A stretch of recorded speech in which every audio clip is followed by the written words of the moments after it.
Hello,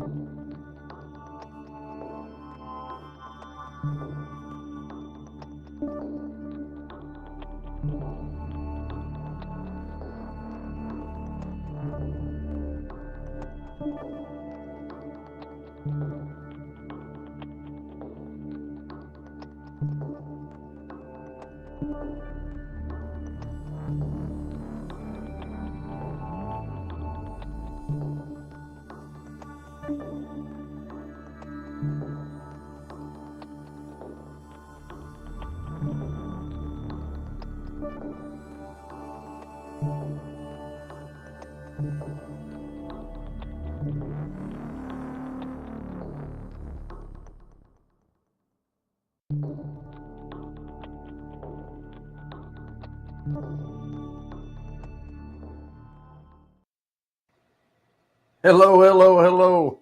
How is everybody doing today? I had to restart the stream, so hopefully we'll get people to pop over here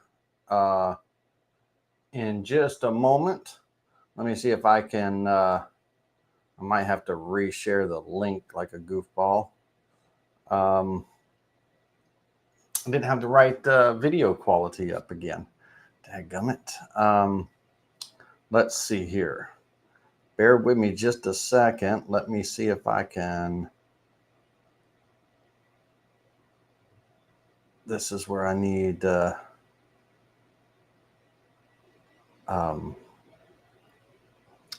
This is where I need an assistant. Okay, let's try that again.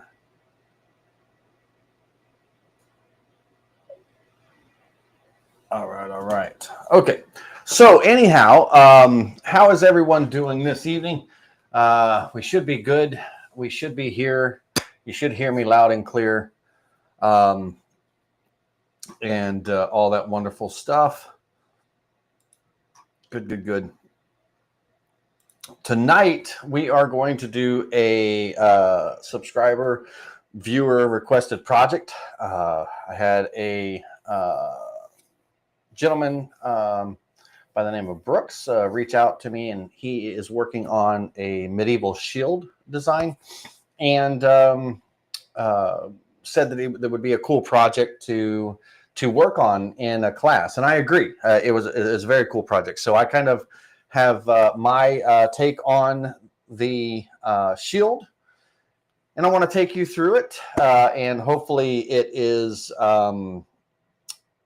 something that you'll enjoy watching tonight, and something you'll enjoy learning and everything. We're going to talk about. We're going to do some slicing if we need to. I'm going to teach you how to make and kind of an antique rose head, nail head little design. We'll show in that, and then we're going to talk about importing models, third-party model files. And then we're going to also talk about building our own models. So a lot of this is going to be occurring in the Vectric Aspire software, but with the models that we're importing and everything, could almost be accomplished with the Vectric VCarve Desktop or VCarve Pro. You would just have to use your existing clip art files as far as domes and dishes are concerned, because it does have a little bit of a concave and a dome on the front side and a dish on the back side. So, could be possible. As far as making the rose head nail heads, kind of those little antique rose head nail heads, we won't have that ability in the Desktop and Pro, but we, certainly could, do something different, right? And all that stuff. So let's take a look at the the Vectric software, and let's kind of give me just a second here. Open that and save. Give me 2 seconds. I want to grab this photo I want to be able to share it with you all. Let's take that, save it, as Rose Head. And wonderful. All right. Let's go ahead and switch over and start sharing a screen. I want to share an entire window. If I don't share the entire window, then you all don't get to see. So the entire screen. There we go. Wonderful, wonderful, wonderful. And thanks again, Brooks, for the recommendation of the project. Really cool project. Really, really cool project. So let's take we're going to take a visual of the kind of not the finished piece, but the finished look and everything, and then we're going to back up from the beginning, and we're going to create this ourselves, recreate it basically, and see kind of what it takes to get to where it is. So let's first of all I've got me large down in the corner. I'm not in anybody's way visually. Let's go into the 3D view here. Make sure that both sides are turned on. So let's kind of take a look at this as a whole for a moment. So let's turn off the vectors so we get a clean view. And we have this really nice domed shield, roughly about 18 inches in diameter.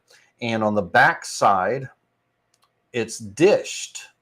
And then there's two parts that would act like arm straps, kind of simulating those arm straps and everything. So they have a little bit of a curve to them as well.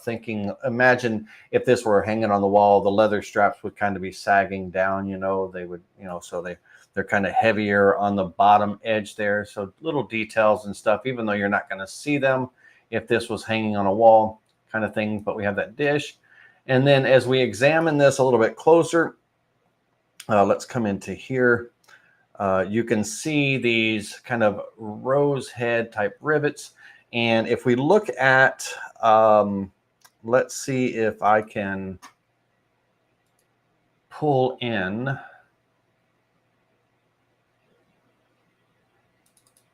this image here. And so kind of this rose head nail, and they come, all different sizes. Remember, this is back in the medieval days. They didn't have presses popping these nails out. They were hammer, nail, and forging in this stuff. And so your head isn't going to be perfectly round. It could be, slightly misshaped. It could be a little bit square. So if you were to Google search rosehead nail head or rosehead nail, you'll see all kinds of different looks and everything for it. But this is going to be the common style that we're going for on this head here, this 4 peak. I'm going to show you how to make that. That's where we're going to kind of start off. And that's what this is kind of our end result here on these rivets, and they go all the way around. And then let's take a look at these little ornamental pieces that are coming around this nice little ornamental area, this lion's head in this kind of floral surrounding, leaf surrounding, what have you. And then, of course, our main lion's head with that, trim ring around it as well. Now, when doing something like this and everything, these two models, the lion's head in that floral leaf area and the main lion's head, the main attraction, those are models that are available on sale. And I'm going to show you, courtesy of I purchased these models for this project.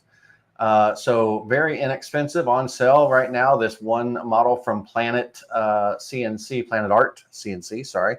Planet Art CNC has some beautiful models. Big shout out to them on their model files and everything, and the beautiful detail as well.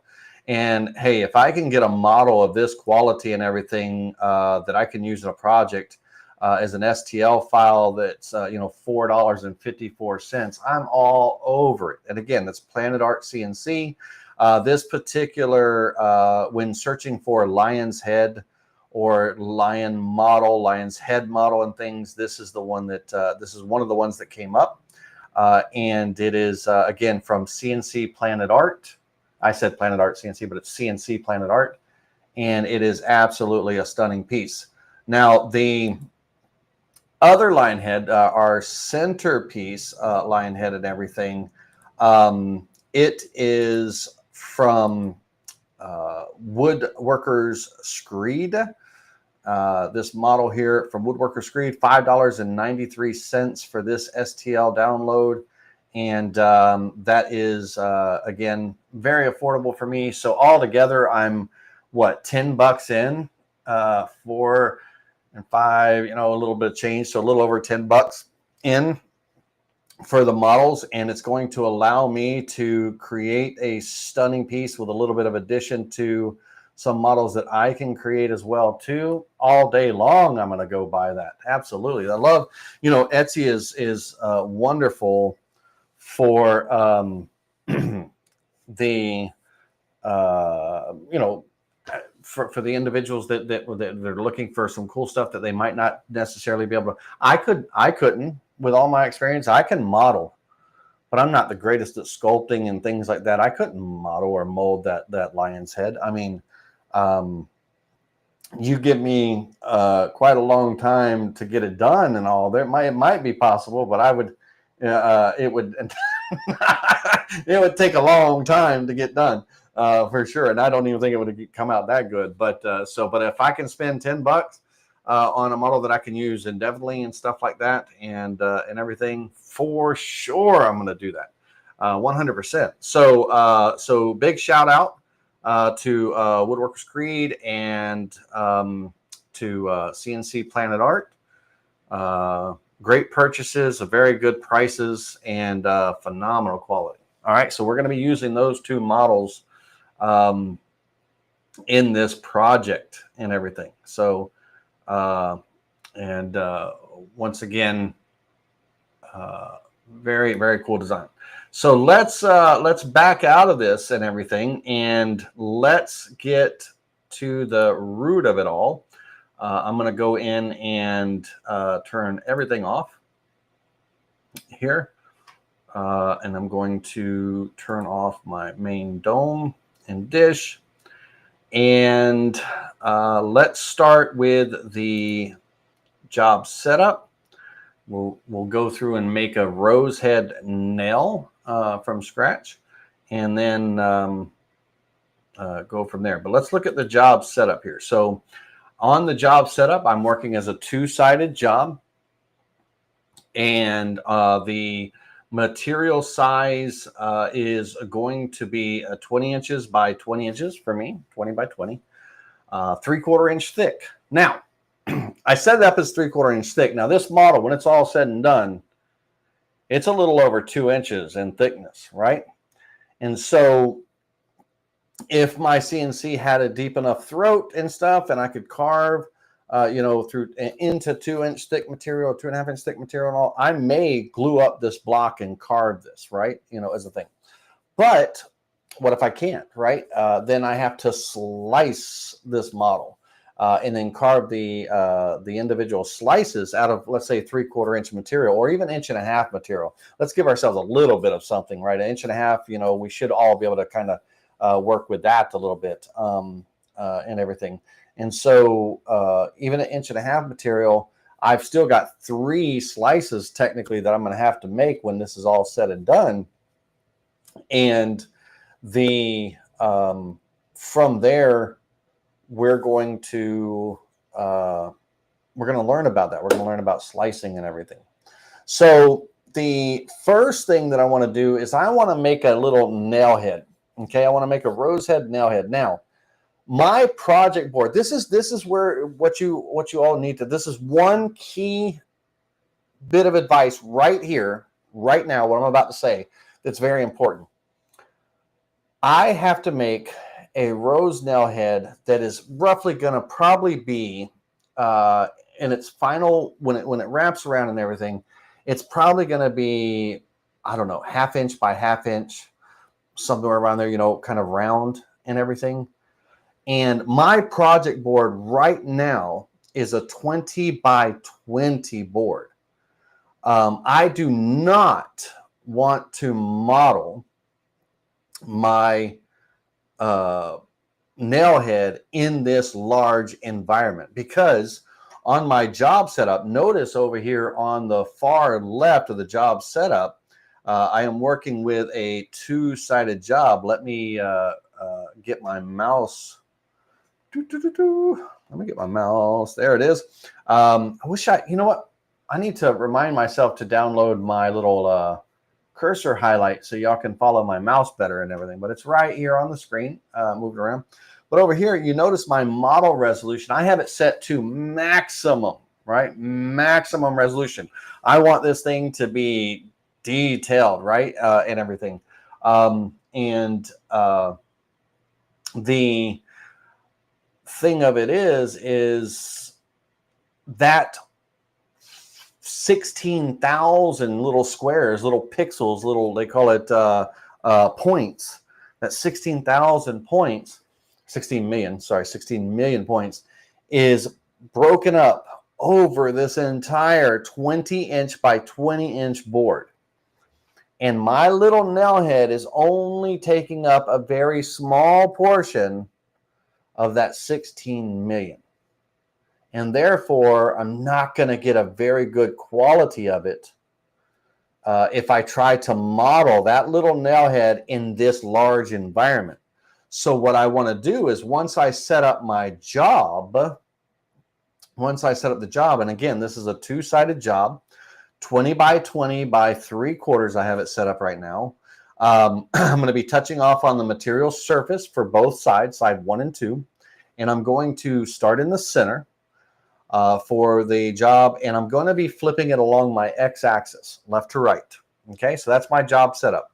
Now, as far as how do I get to that maximum resolution? Well, once you set up your job and you're in the software, on the CAD side of the software, you can hold down your shift key, click on the file operations of the job, and then by holding your shift key down, you'll be given the two extra resolutions, model resolutions. So the extremely high and the maximum, right? Extremely high and the maximum. And either one of those two would be suitable, but I want this to be crisp, so I'm working in the maximum. Now, that's a lot of strain, a lot of CPU strain and everything on the computer. So it's really going to put a stress on your computer and everything. So when it's processing and toolpath simulations and all of that stuff, be expected, be prepared to wait, for processing or for it to not respond because it's trying to catch up on the memory and things like that and everything when you're working in such a high resolution. But we're working in a maximum resolution. Okay, so that's how we got there. Now, from here,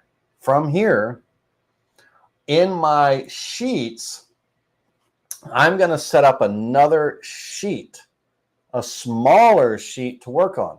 Now, I am not going to make a sheet that is only a 1/2 inch by a 1/2 inch or 1 inch by 1 inch or whatever. I'm going to make a decent sized sheet.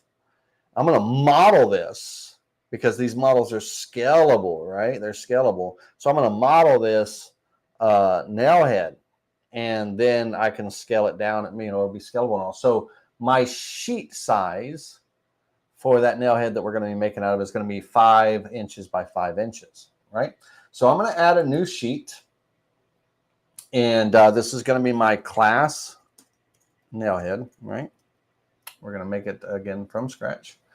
And on that class nail head, I'm going to select it and edit it. And let's see if it switches me over here. Let's go. We're going to go 5 by 5 by 3/4 is fine on that. And we're going to click OK. It'll keep the same. The sheet will keep the same resolution, all the stuff of what the previous sheet was and everything.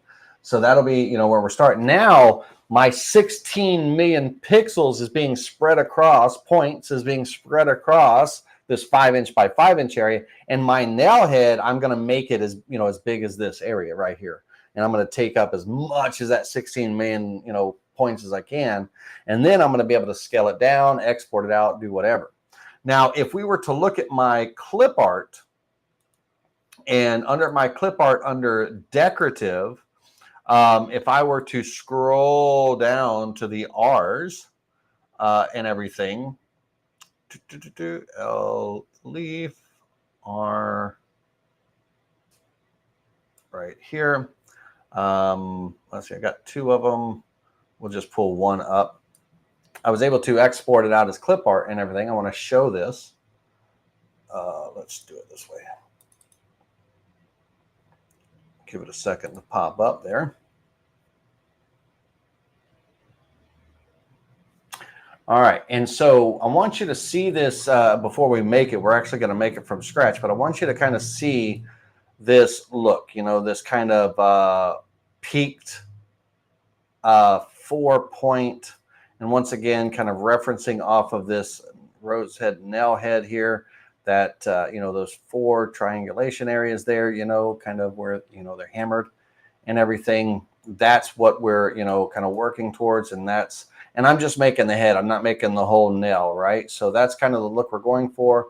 And you'll notice because of the peaks and everything, my circle for the head isn't quite square. It's got a little bit of distortion, you know, a little longer and wider and stuff on these point peaks areas, and everything here is a little narrower inside there. So it's more, if you really looked at it, it's not quite square. It's not quite round. It's kind of like there's a little bit of an arc in between those 4 points, but it's not really perfectly square or perfectly round or anything like that.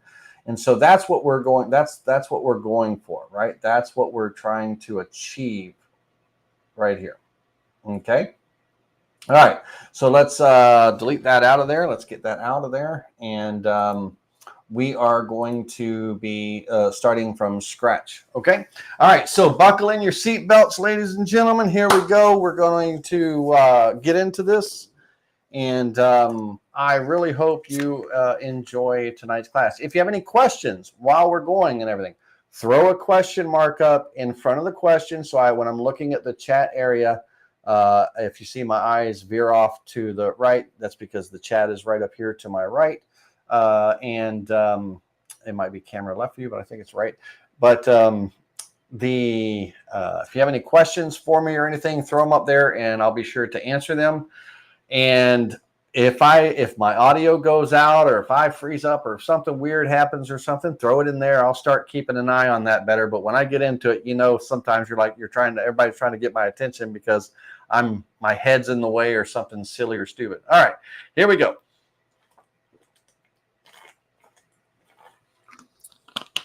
Oh, God bless some soda. All right, there we go. The first thing we're going to do is we need to kind of create our shape. Now, believe it or not, the shape that I'm going to use to create this, there's 2 shapes that I could work with. I could work with a square, or I could work with a 4-pointed star. And that's what I'm going to do. I'm going to work with a 4-pointed star, but we can kind of look at it as both and everything. You'll see what I mean when I say as both and all. So let me turn down all of these notifications and turn them off for right now so we don't get interrupted.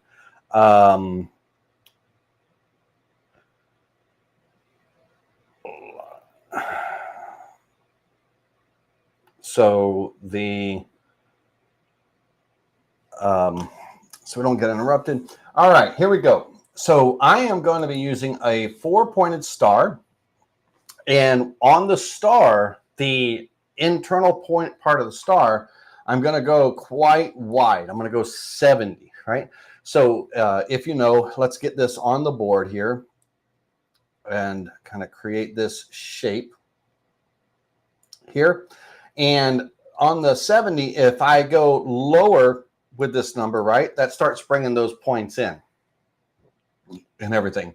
And, you know, the smaller my number goes, the skinnier it gets in the middle of that star. So your inner radius, the way when I teach the classes when I teach the star tool and everything, what I equate it to is in the middle of that star, 4-point star, 5-point star, star burst with 20 points, 100 points, it doesn't matter. That center area, imagine a balloon in the middle, right? And the more air, the larger our number is on the inner percentage radius, the more it kind of blows that out.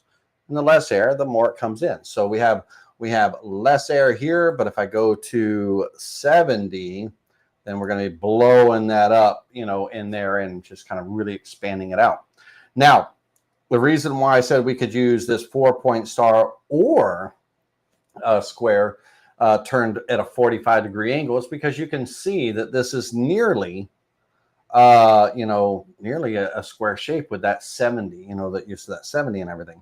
And it's not quite. I wanted a little bit, you know, I wanted a little bit of deflection here in the middle. So on those 4 lines that make up this 4-pointed star, I don't know if you can really call it a star at this point, but they're just slightly, just ever so slightly angled in, you know, from point A to point B. There's just a slight little curve, very, very little, but enough, right? Okay, cool. All right.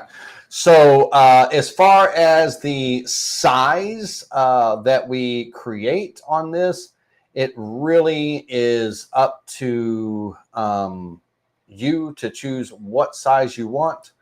I am going to kind of maximize this to, oops, don't stretch it, don't stretch it, don't stretch it. Keep that aspect ratio. Kind of size that up there. All right, now we are going to use the Create Angle Shape tool. Create Angle Shape tool. And when we create the angle shape, let's go ahead and go into our 3D view and let's turn on our vector here in the 3D environment and everything. Your angle depends on, you know, what angle you want. Now I'm going to go with a low angle. So we're going to go 30 degrees. I'm going to go the full 100%, no limit on that 30-degree angle. And the most important thing for me is I want to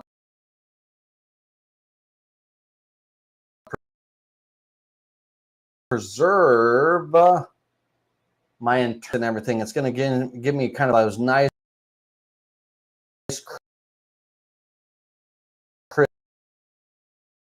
crisp the internal corners, right? So we have that shape here. Okay. All right, we're going to I'll call this rose head nail head, right? And the height here really depends on, I don't want to go too peaky. I mean, it's got to be blunt. It's a nail head, right? So I'm actually going to use the controls over here to now kind of work this model, this peak and everything here. And also, we're going to have a little bit of base height. Want a little bit of base height, okay? And then we're going to, with the base height, I'm going to go, I don't know, let's see here. Let's go 0.25. Let's take a look at that. Click apply.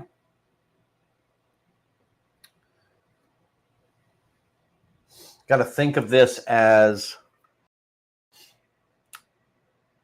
need to think of this as, it's going to be round. It's square right now. It's going to be round and everything, but think of the nail head, right? We have this little kind of like this nice little shape, this kind of hammered shape on the top and everything.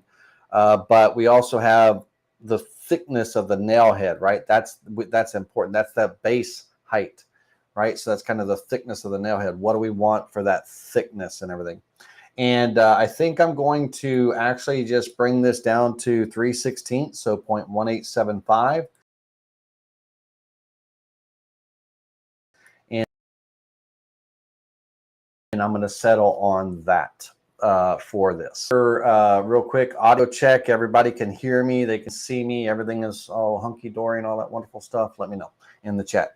Now that I have the base, now I'm going to adjust the height of my peak.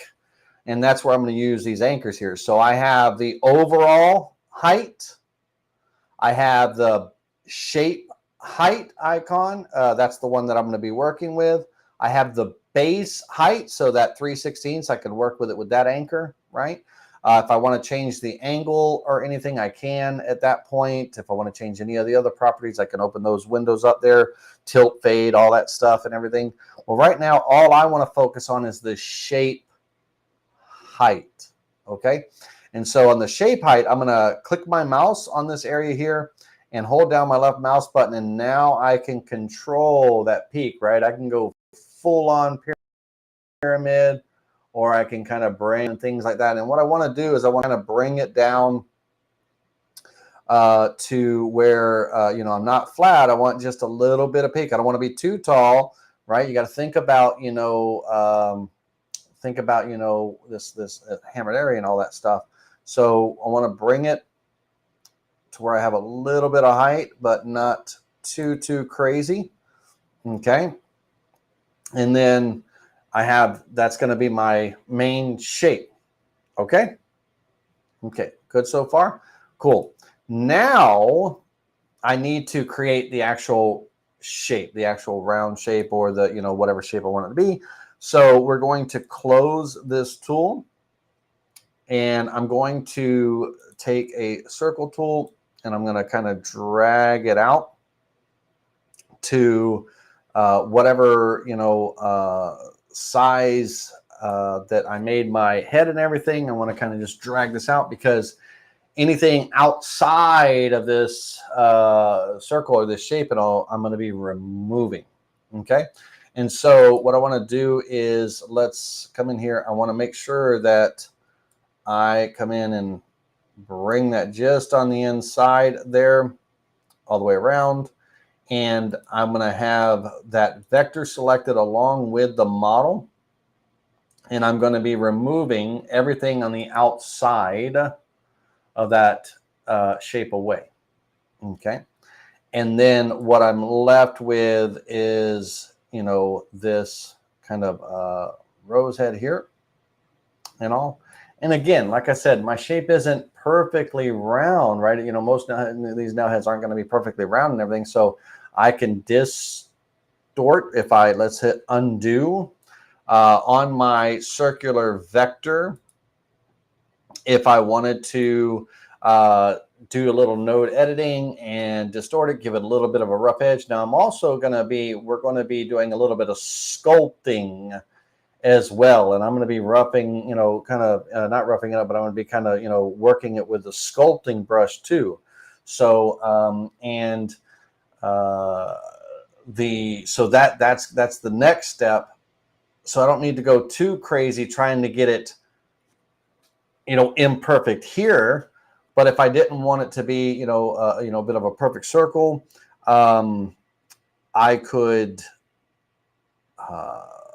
node edit that shape, and I could, you know, kind of distort things in a little bit, or, you know, kind of make it wider, whatever the case may be, right? I could change the head shape. I could do whatever I wanted to do, whatever you want. I could freehand draw a shape around there, you know, and just kind of where it's rough, you know, with my freehand tool, whatever you want to do.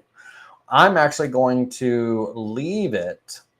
I'm going to leave it in a circular shape, because my sculpting tool, when I do some smoothing on the edges and things like that, it's going to kind of push some of those edges in for me.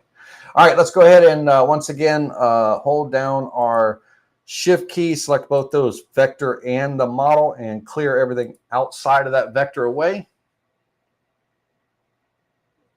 All right, all right, all right.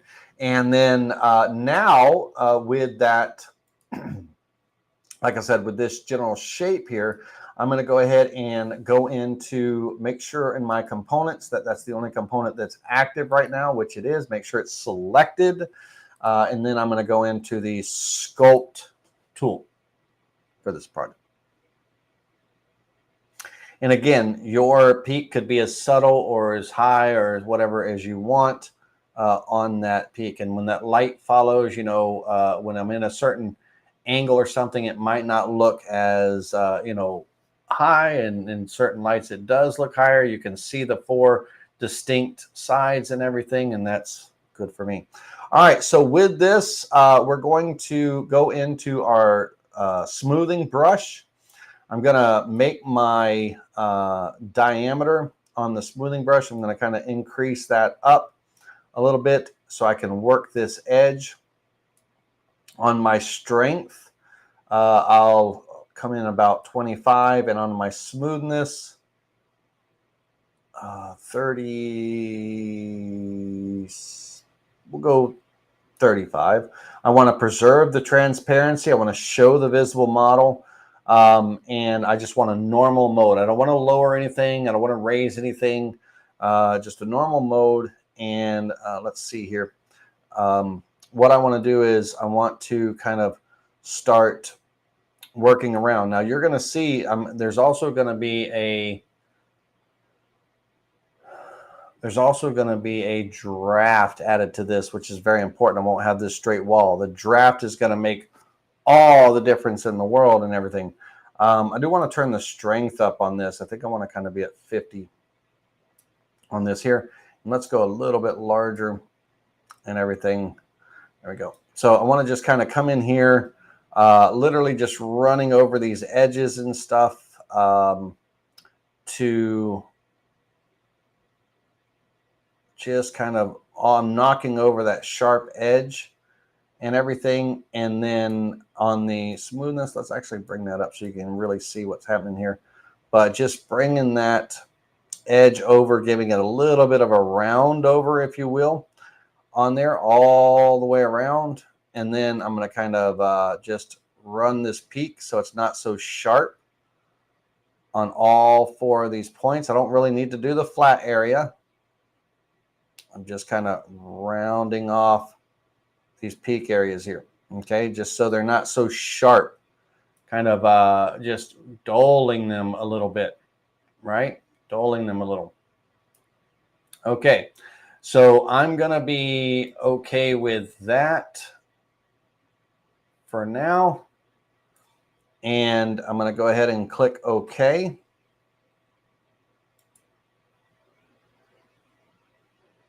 And then I'm going to add a draft. Now I'm going to do a 22-degree draft, like a 22, 22 and a half, you know, that kind of thing. But we're going to add a 22-degree draft to this. And that's going to flare out the sides of this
it's, you know, it's pretty much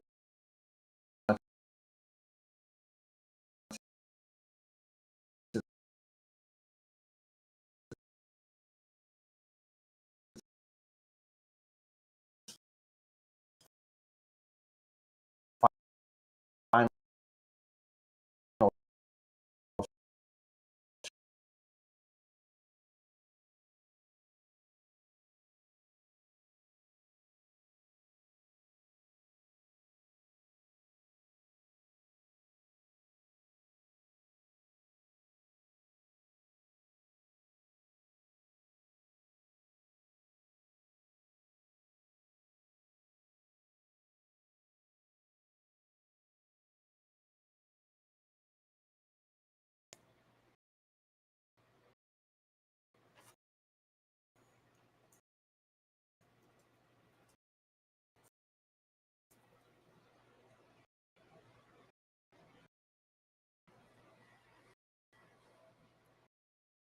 standby.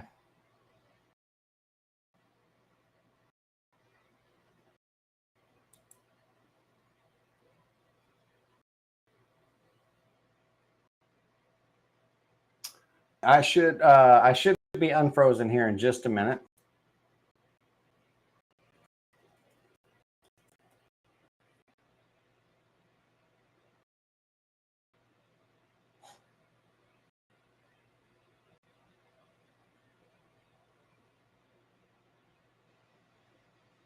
All right, we should unfreeze here and everything. So we should be back now. We should be back. We probably froze a little bit during that processing and everything. So let me just kind of backtrack on what I was saying. Let's make sure everybody can still hear and see me and all that wonderful jazz. What we have is we were processing the draft, and that was taking up a lot of the bandwidth and everything and all. So it was a lot of work. I'm going to probably turn the resolution down for class. Now that you know that we would, normally build up in that higher resolution, I'll probably crank it down a little bit. But we should be back now and everything, and you'll see the sides of this nail head have got a slight angle to them. Got a 22-degree draft, and it really cleans up that edge and everything. So we did freeze for a moment. Didn't have any audio and all that stuff for a moment while it was processing that.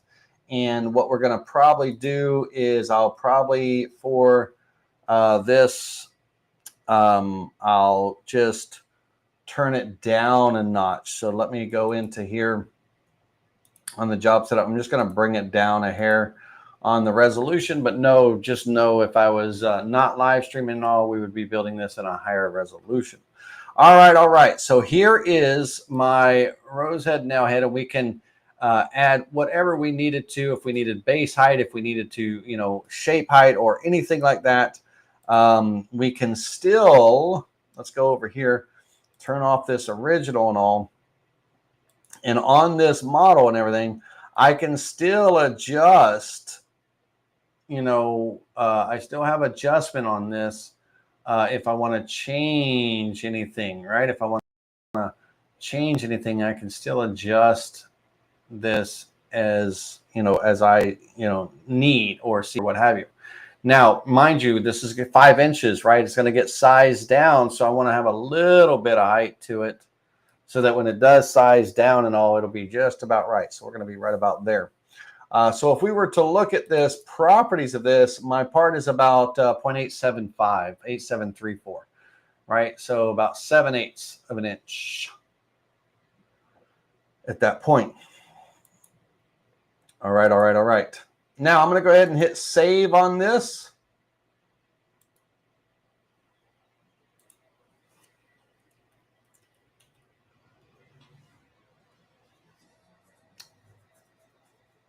All right. And then we are all I was saying, Jared, was you can notify me in the text just like everybody did as far as no audio and frozen and all that stuff. No need to call or text. I can see the chat still moving. All right. So let this save, and then we'll move on and move forward. So everybody I should be back with everybody. Everybody should see everything. We, you know,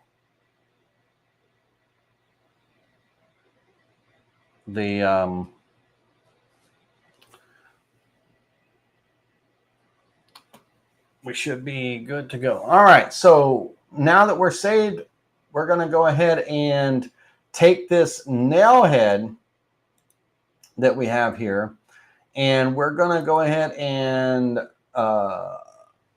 if I wanted to keep this to use in future projects and all, I could export it out as a model, as a clip art, as what have you from Aspire and all. What I'm going to do is I'm just going to copy this to my main sheet. Let's see what sheet 2, copy 2.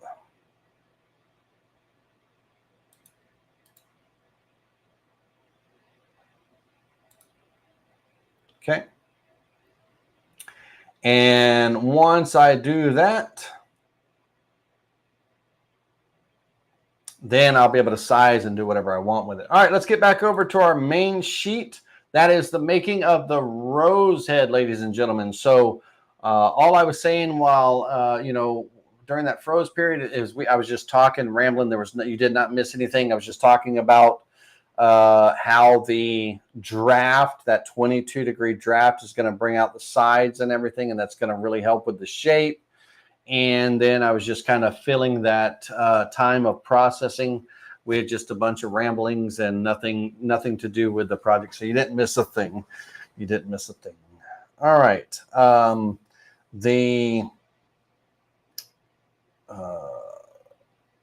You're going to see here in just a moment. I've got a lot of rose head nails here. So let's minimize all this stuff. There we go. So it doesn't look so overly complicated, which is not. We're going to create a brand new level today. And on this level here, this is going to be our class level. So let's rename that. Class level.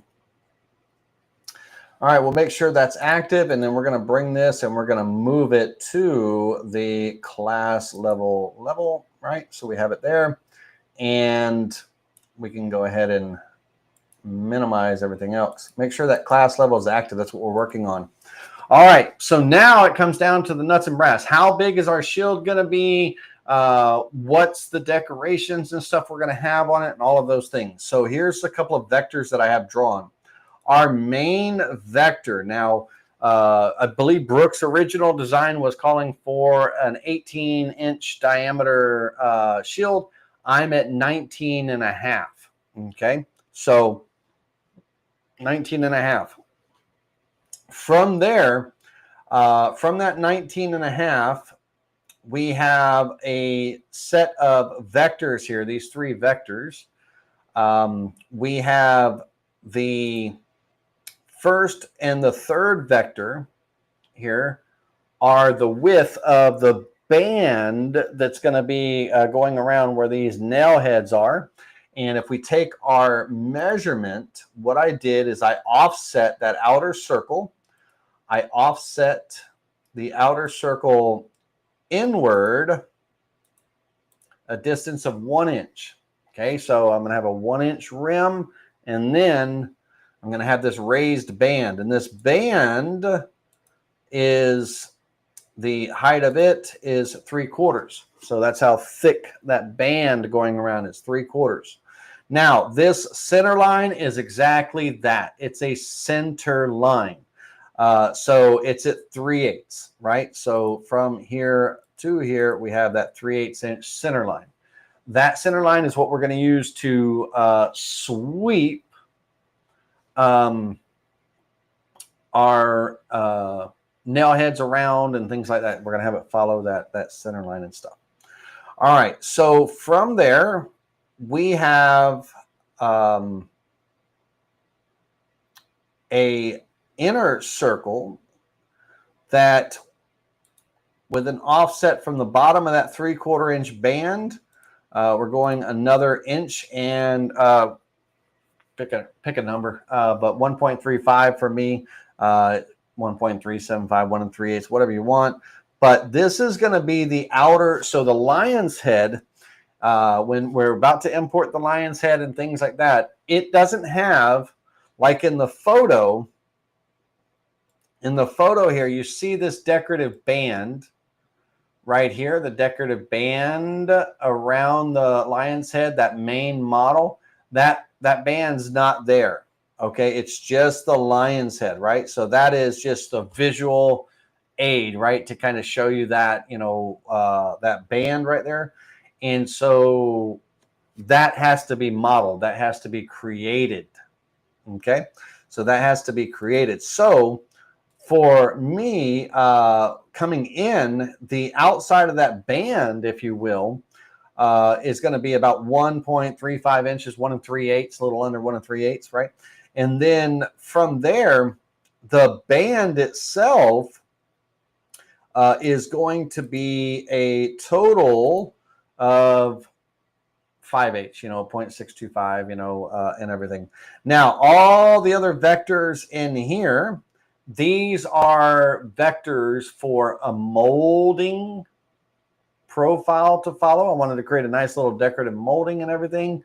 And as far as what the shape was going to be, the 3 lower vectors, this vector here and this vector here, is going to be, let me get rid of that measurement for a second.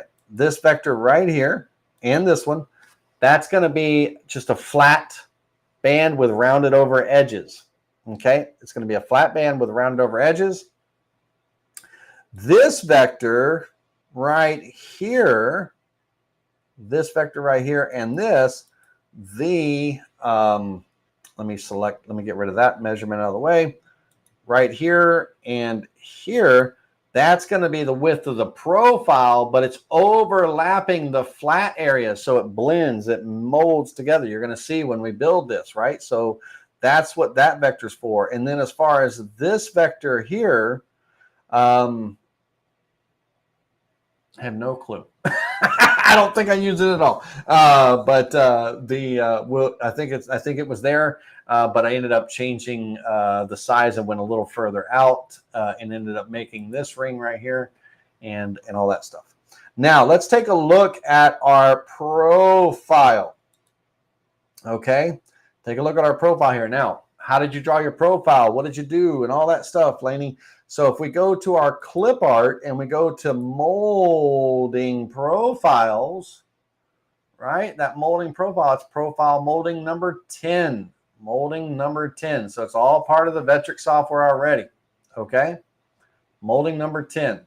Now, on that molding number 10, when it is brought in, right, it doesn't have the back leg or the bottom leg or any of that stuff, depending on which way this is going to flip and turn and all that stuff. And so the this leg right down here, that's added, right? It's the same length as this base here. And notice the part is facing away. It's kind of turned to where that leg is facing inward, because I want this molding to start from here and then build up to this height, which, by the way, that height is a 1/2 inch tall, 1/2 inch tall. So from the bottom of this to the top, it's a 1/2 inch. And the width of this, I'm sorry, that's a lie. The width is a 1/2 inch and the height is 0.3, just under 3/8 of an inch. So if we look at that in measurements, the height is 0.3 and the width is a 1/2 inch. Okay. All right. So that's going to be the molding. Now, what's going to happen is from the outside line, that molding is going to be built up and then it's going to come straight down. So from this outside leg, let's look at it from the side here, and let me drag that molding over. We'll drag it here. So from here to that line, that's that overlap line that we talked about, right? Remember I said these 2 lines here are that flat area, and then we have that overlap. So from this overlap, this molding profile is going to be built right up to the same height, 0.3, as my flat band. It's going to be blended together. Okay, so that's going to be that there. All right, and now I'm going to move that molding back down here, kind of out of the way. And also the nail head, I can now bring that down to a, relatively decent size, because it's going to be small.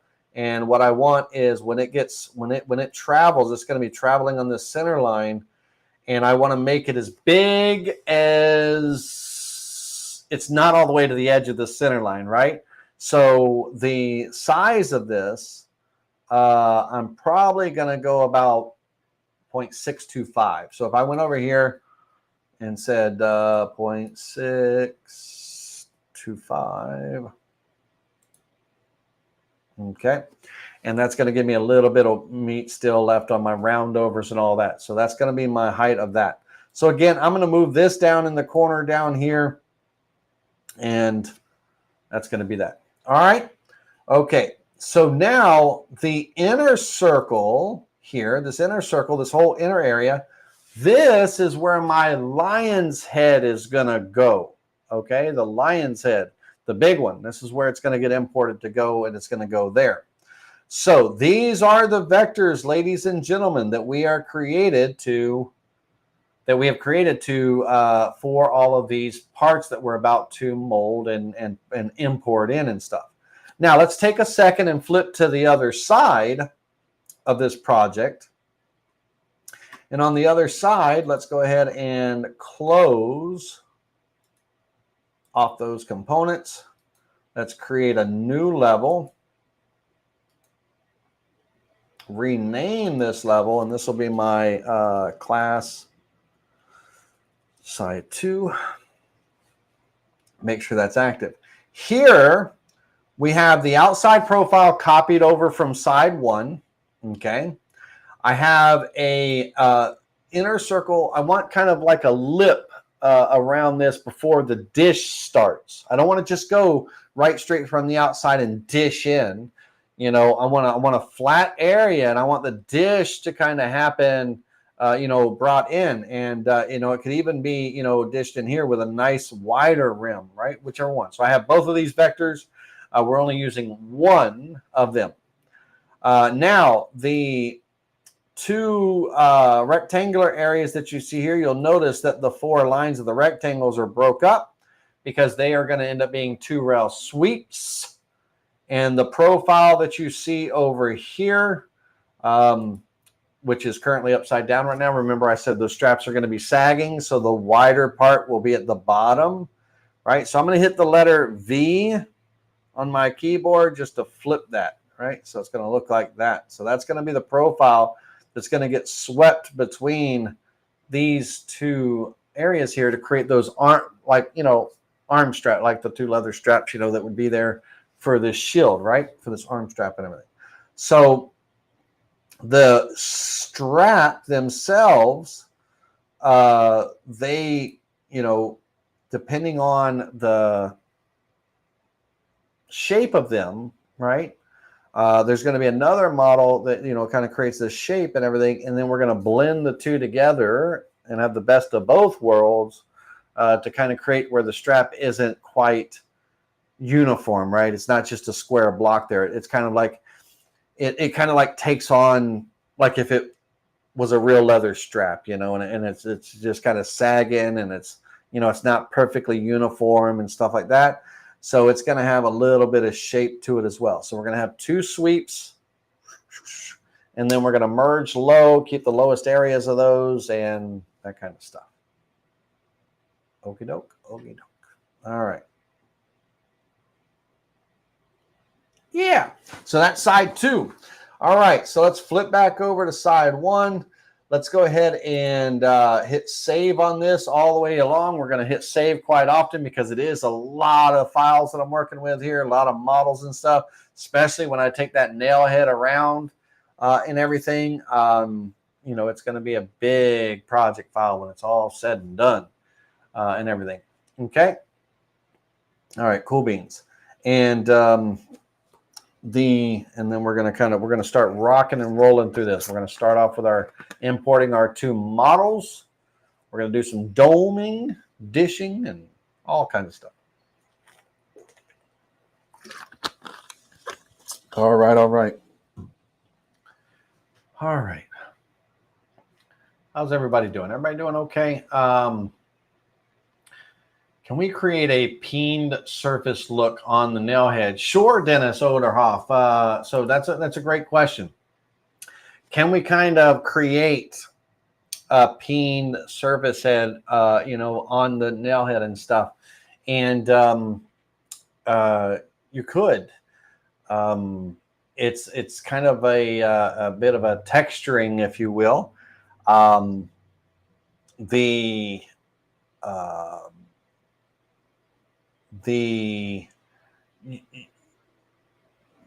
You would use the sculpting brush, and you could use you could create your own custom brush, and you could create a brush using a set of vectors and all to kind of create a random pattern of this peening.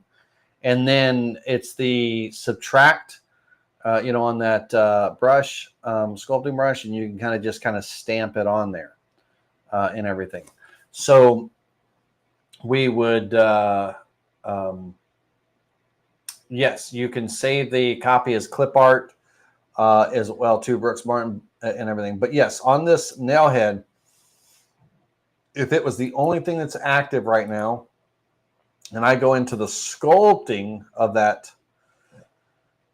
nail head, okay, very small. And this is, see that pixelation right there, ladies and gentlemen, right? Remember, like I said, this is this is a 20-inch by 20-inch, and my nail head's only using a very small bit of that that modeling and everything. So it's really kind of pixelated in this view and everything. But so if I come into the add or subtract tool, the add tool, I can use a component brush, sculpting brush, component brush. And on the component brush, I can load, let's go to this PC, C drive, users, public documents, Vectric files, sculpting brushes. Let's go view large icons and everything. And we can try to find, if we, see if we have anything in our sculpting brush that, might represent, kind of a peening. There really isn't. There really isn't.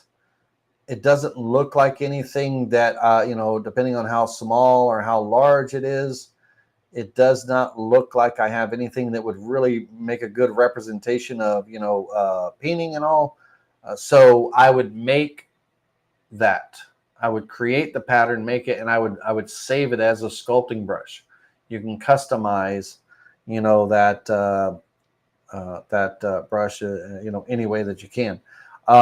So in the case of that, I don't have really a brush for that and everything, but I could come in and, depending on what strength and all, I could come in, and it's really hard to tell with this level of pixelation, but I could just kind of come in and just start removing material and just kind of give it a hammered look and things like that, right?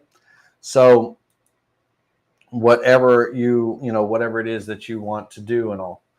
All right, so let's go back out of that. And now on here, right? So this model, when I copied it over to here, it's using a very small bit of that, 50,000. In my case now, I've turned it down. So let me get rid of this comment real quick. It's using a very small portion of that model area and all. So it has that pixelation and stuff. That's why I work in that high high resolution, double of what it is, right? So to double that, the number of squares, number of points and stuff, all very important and everything. We want, the highest resolution. That's why I'm at that 50,000, when I'm building this and everything, because I want, crisp everything.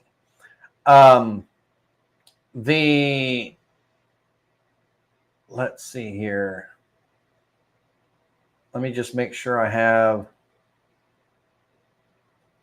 a 19.5-inch shield is not big enough to prevent an arrow at the knee, right?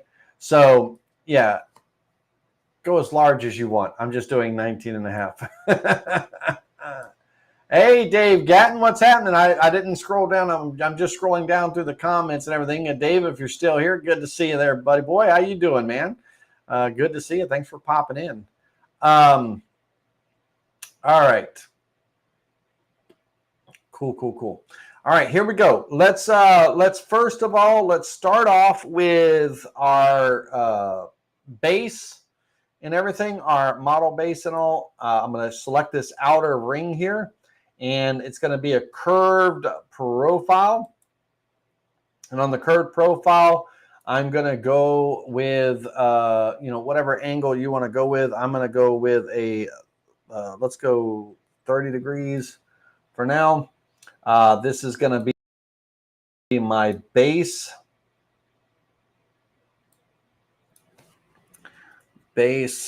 dome. Remember, everything that I add to this and stuff, my total height of that 30-degree dome is already 2.6 inches, right? 2.6 inches and everything. So I still have the lion head on top of that and everything, right? So we have to, take into consideration everything. When we go into our 3D view, let's come out here and all. And we also, want to create our shield to be whatever it is. So on my height and everything, I can adjust that accordingly, whatever I want to do. And I'm going to reduce this down for right now to a 1, and we'll start off with a 1.625.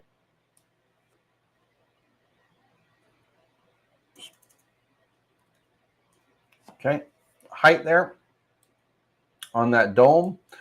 And let's close that off. Now, from here, let's go in here and turn off that selection. Now from here, I'm going to create my band, right? The band. So I'm going to select this vector here, hold down the shift key and select this vector. And this is going to be, it's going to be a curved profile, but it's going to be flat on the top, and that's going to give me rounded over edges. So in the design, we're going to come down to the curved shape, create a rounded component, right? Curved shape. And I'm going to go a full 90 degrees. Full 90. And then I'm going to limit that to 20% on the limit. And what's going to happen is as it starts to dome up, that full dome at 20% of its height, it's going to flatten off. And so at the edges of the flat, what that's going to do is that's going to give me just the rounded over edges with the flat top. So let's look at this in the 3D view. And let's see that flat area here with those rounded over edges, right? So that's what this is what we're creating right here. Let's turn off the vectors in the 3D view so we can just see and focus on the models themselves. But we come up 20%, round off, 90-degree dome, and with a 20% limit. Now, from here, we can see how high of kind of a ring it created. If I need that ring to be any higher, then I give it base height, right? So let's say I give this a 1/16 of an inch base height, and I apply that to it, then that's going to build that ring up, right? So how tall is this ring going to be? You know, how proud is it going to be standing? All of that jazz, right? So very important. Very, very important. You know, we don't want to go too high. We don't want to go too crazy and all that stuff. So I'm actually going to reduce that base height down to a 32nd, 03125. We're going to go ahead and apply that. This is going to be my outer band, if you will, outer band. Apply that. Okay. Now we're going to select this middle line here, and we're going to use, let's close out of the modeling tool here. We're going to use the copy along vectors. Copy the first selected object along a vector, the second vector selected. Okay. All right, all right, all right. So what we're going to copy is this rose head, right? So we're going to select that line, that center line. We're going to select our rose head, nail head, and we're going to come over to the copy along vector tool, and on this, and let me select the nail head first and then this. There we go. I want, you pick however many copies you want all the way around this thing, right? I just want 12. Okay. I don't want to have this thing have nails like all the way around. I want 12 copies all the way around. And with that, we're going to go ahead and click copy. Let that, it's going to take a second.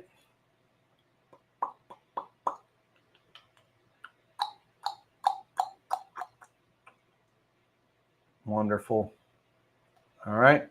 And let me turn off the dimension layer for a minute.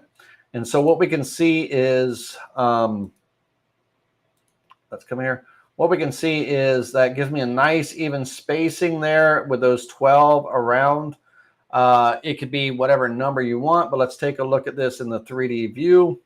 Now, where are they? Right? Where are they? Where are they? Well, in our component tree, all of these components and everything, they are all set to merge, right? And I need them to add. So I'm going to change the combine mode to add on those. And let me select all of them.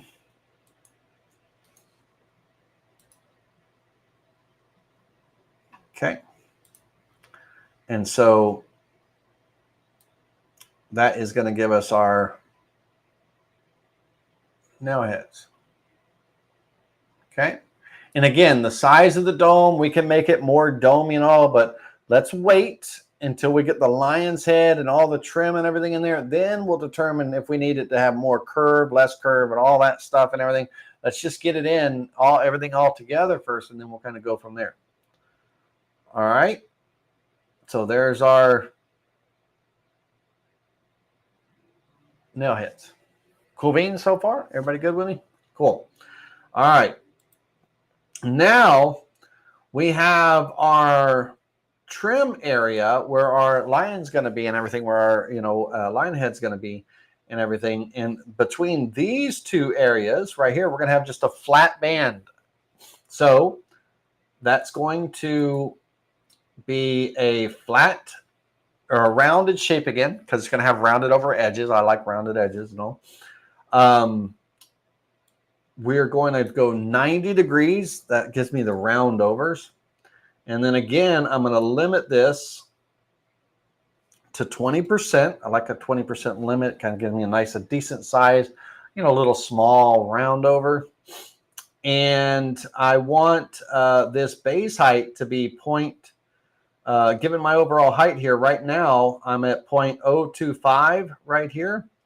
And when I add the base height, I want it to be 0.3, right? That's going to be the height I want to be when I'm done. So I'm going to take 0.3 minus 0.025. And so the extra base height I need is that 0.275, right? So I'm going to go ahead and this is going to be my inner ring. And I'm going to click apply there. Okay, and what that's going to give me is this inner ring here. Okay, gives me just a very subtle round over. Now, we're not done with this yet. We're going to be adding a draft to it in just a moment. But we're going to add a draft to this. So what we're going to do is we're going to close out of this, and we're going to go to our components. And what's important now, I don't want to have all my components visual and active and on when I'm trying to draft one item. Put a little angle on it, right? The reason for that is it would take forever. It's going to try to draft every edge of everything that's visible, the visible model, right? So on here, I need to, on this inner ring, I need to right click and I need to come down to show, right? Only this. And that'll turn everything else off except for that ring. Show only this. And then I'm going to come over to my draft. I'm going to stick with that 22-degree draft and all pop out that edge a little bit, just like that. Okay. Now this outer edge, you're not even going to see because there's going to be a whole nother molding piece out here blended in with this. It's only that inside edge that's really going to be important on that one, right? So the outside edge is not even going to be seen, but that's my finished inner ring, okay? All right. Now let's go back to our 2D view, and we have our molding toolpath here, or our molding thing. Now remember, on the molding, if I come over here and I bring this in, and let me come up here to the center, and I bring this into this outer edge and all to this overlap right here, right? That's that's that overlap. It's going to be overlapping that flat piece that we just created. And it's going to blend in because it's going to have the same height, that 0.3 and everything. All right, let's go ahead and move that. We'll just move it up here. So I'm going to select this rail, hold down the shift key, select that rail. And then in my 2-rail sweep, that's my drive rails. Very important, make sure those arrows are pointing the correct direction. This is going to be my profile. Okay. My profile. And I'm going to merge, make sure it's set to merge. And I'm going to apply that. Now, it's important to make sure that my profile is going the correct direction, you know, and that the high part blends in with this part up here and the low parts down here, and I'm just building up right on that profile. And again, I'm kind of, you know, working with a small model right now with a small model with a large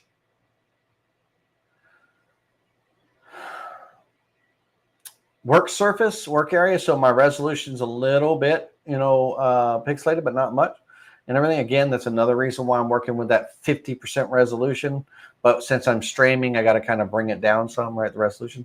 All right, so we have that. Now I want a little bit of draft on this edge, right? I don't want that flat edge like that. I want to clean that up. So I'm going to come in here and on my components, I'm going to select that component. And I'm going to right click and show only this, right? And then I'm going to add the draft to that. Okay. So it'll add that draft on the inside and outside and everything. All right. Close that. Now I have two components that this is my, let's rename this. This is my molding profile, I'll just call it inner profile with 22-degree draft. And this is just my inner ring with 22-degree draft. Okay, so with both of those on and everything, they aren't merging together. Now here's the kicker. I need those two items to play nice with one another. I need them to merge together. But as a singular component, if you will, the two individual components singularly, they need to add to the dome. If they merge, if they're set to merge and they're on the same level as the dome, then they're just going to merge with the dome. They're not going to sit on top of it. They're not going to follow the curve or none of that. So I need to create a new level. And this will be my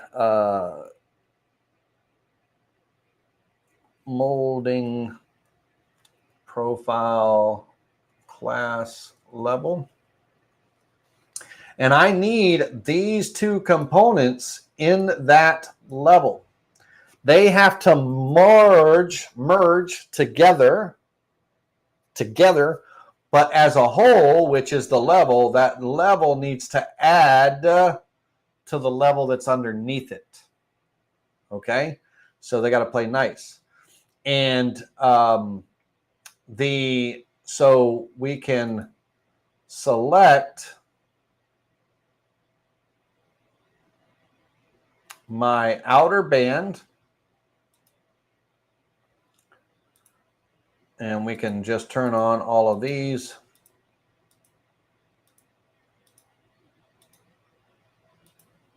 Now, in just a minute, I'm going to create a copy of my part, a visual copy of the model, and I'm going to keep these originals intact, and I'm going to work with a new model in a moment and all, so I don't have too much going on here. But where we're at right now, what we're sitting at is this up to this point. Okay. Now, this particular draft right here, this particular part, I can turn that off because it doesn't need to be visible any longer. But that's where we're sitting right now. Okay. And again, on the dome and everything, I'll bring it up. Now, imagine if I didn't do the second level here. If this level, let's say this level was merging with that dome, that inner ring would be gone. Like I said, it would be merging with it, inside of it, right? It wouldn't be sitting on top of it. No. So those two items have to merge with each other, but as a whole, as a singular component, if you will, that needs to add to the dome and everything because it needs to sit on the dome. It needs to follow the curve of the dome, all of that stuff. You with me on that? We're good there? So levels, the components in a level, they play with each other, and then they're treated as that level is treated as a singular item, if you will. It's going to be combining with whatever levels that are underneath it as whatever your combine mode is for that level. Add, merge low, multiply, whatever it may be, right? In this case, we need this level to add to the level below it. Okay? Cool beans. All right, so now I'm going to go back to the class level here because I'm about to import the two models that are going to be used in this. And, so I want to be in that main class level. I don't want to be in this ring level here.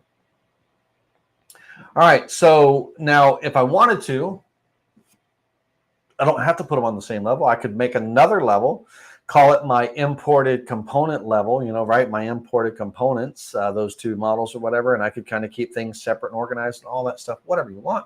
That's totally up to you, okay? All right, so first, number one, we're going to go to our design tab, and we're going to import a 3D component. And for that 3D component, we're going to bring in the round lion first. Roar, there's the round lion. Now this little square right here, this red square, that's my board, that's my material, right? This lion's head, is coming in metric versus inches, 251 inches it's reading as, but it's metric and all that. So first thing I'm going to do is go into top view. So I'm looking at this. I want to make sure I'm orientated properly, because this model could have came in on its side. It could have came in upside down. It could have came in whatever. I want to make sure it's orientated properly. So in this case, it is the proper orientation. I want to size it down. So I'm just going to scale millimeters to inches.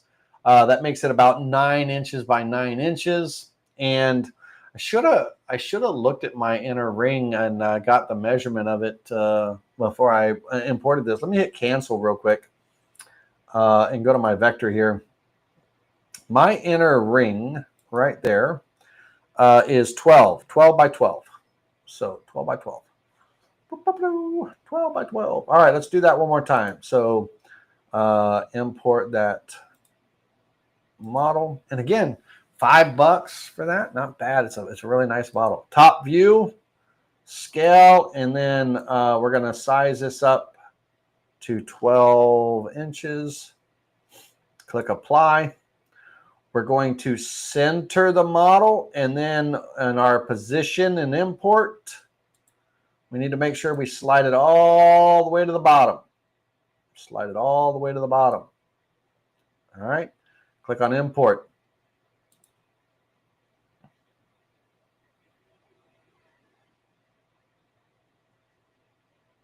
Okay. Now, if we look at this, you see these rough edges right here, right?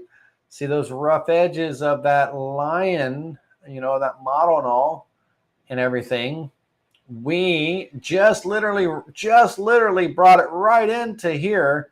We need it to merge inside of this band. We need it to merge inside of this band. So we need to scale it up just a little bit more to conceal those rough edges and everything. And then also we need this model to be combining, with this ring and playing nice. So that means this model, since it's combining with this ring, it needs to merge with it, right? So it needs to be in that upper level. So let's go to our component here. And on that lion, it needs to be set to a merge, but it needs to be in this level here. And the combine mode needs to be merging. And you should see it cleaned up that entire edge, right? Once again, let me turn the merging off. You see that edge, right? That rough edge. If we come over here, you can really see it up here, right?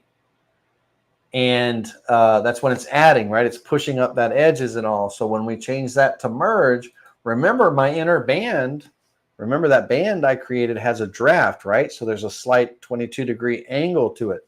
So on this outer ring, because my vector was 12 inches, but the draft brought that 12 inches out a little bit. If we look at the 2D view real quick, on the 2D view, my line right here that's the 12 inches. That's what I sized this line head up to. But my draft on that ring and all comes out to here. That angle, that 22-degree angle comes out to here.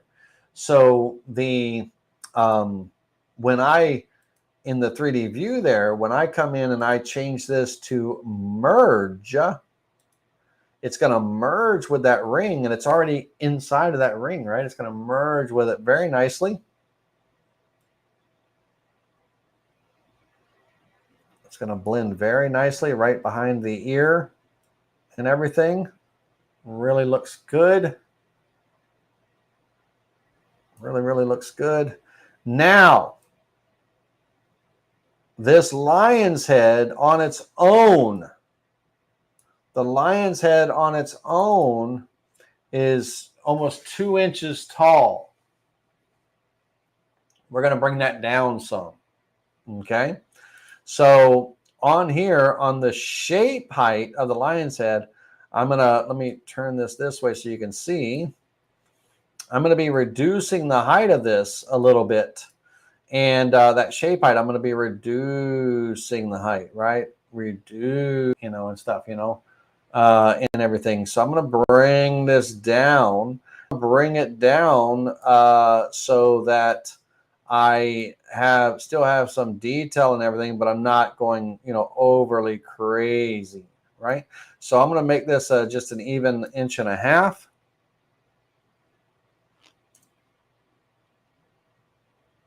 Okay.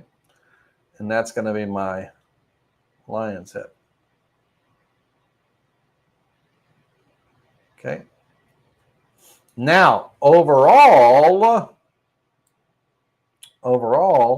right now, my entire model, visible model in its entirety at this particular moment, we are, sitting at, we're going to have an error, but we're about 3 inches. We're 3 inches in right now. Okay. And everything, 3 inches in and all that wonderful jazz. Okay. Now, you can make this, again, as tall as you want, as small as you want, whatever floats your boat, right? You can do whatever you want, because we're going to end up, eventually, we're going to end up slicing this model.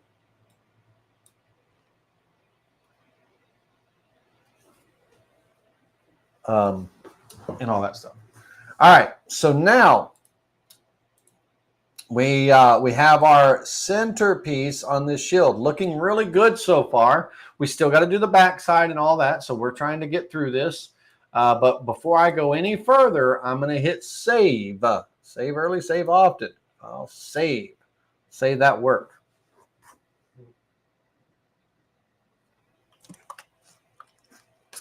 Okay.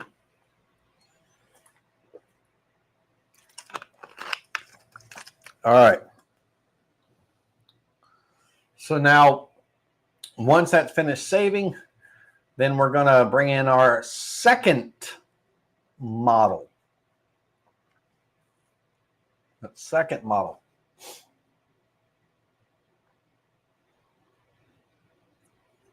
Okay, so now we're going to go to our design tool. We're going to import. And on our second model, we have this is the lion head with that leaf kind of ornate leaf pattern. Thank you, Brooks. Appreciate that. All right.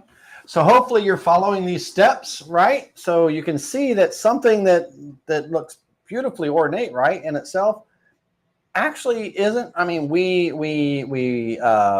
$10 in, right, on some model files and everything. So we don't have a whole lot on these, and they're really beautifully detailed models. I mean, look at that. It's phenomenal detail and everything. $10 all day long. And we've got our layout, our vectors and everything. It's how we import. It's how we merge things together, our domes, our dishes. The model that we've created, we've created the dome, we've created the molding, right? The profile, we've created the little nail head, so far it's pretty straightforward. We're not like trying to create some kind of nothing real crazy, right? This is pretty straightforward. So once again, we're going to go into top view. This guy right here, we're going to scale it to metric versus inches and everything. And I'm going to bring this down. Now this is I'm going to come in here and we're going to probably bring this down to a width of about 2 inches for the moment. And I'm going to center the model, position. I'm going to slide the slide bar down, and I'm going to click on import. And we're going to have it right on its nose there. But we're going to grab that, and we're going to bring that up. Now, Notice that between, this is where this lion's wreath is going to wrap around between these two lines here. Notice there's a straight line here that's drawn here. That straight line gives me a center point to snap to, right? I can snap, right? Center point to snap to. And when I snap that, then I can look at my size and do I want to go bigger? Do I want to go smaller? Do I want to go, whatever? And if I hold down my shift key, I can size this larger or smaller, whatever I feel that would look appropriate for the area, right? Whatever would look appropriate for the area. And what we're going to do is we're going to just make this a width of 2 1/4. So I'll go to the size. I'm already at 2.2, right? I'm just going to round it off to 2.25. Click apply. Bump that up just a little bit. And if we look at this in the 3D view, we'll see that there. Right? All right. Now our model is centered. Everything is centered on this job. So I don't need a center line at this point. I can just use the circular copy array tool. Circular copy array tool. So with that model selected, I can open up that circular copy. I'm going to center. I want to rotate around the center of my board, the center of my material. And I'm going to go 12 times around.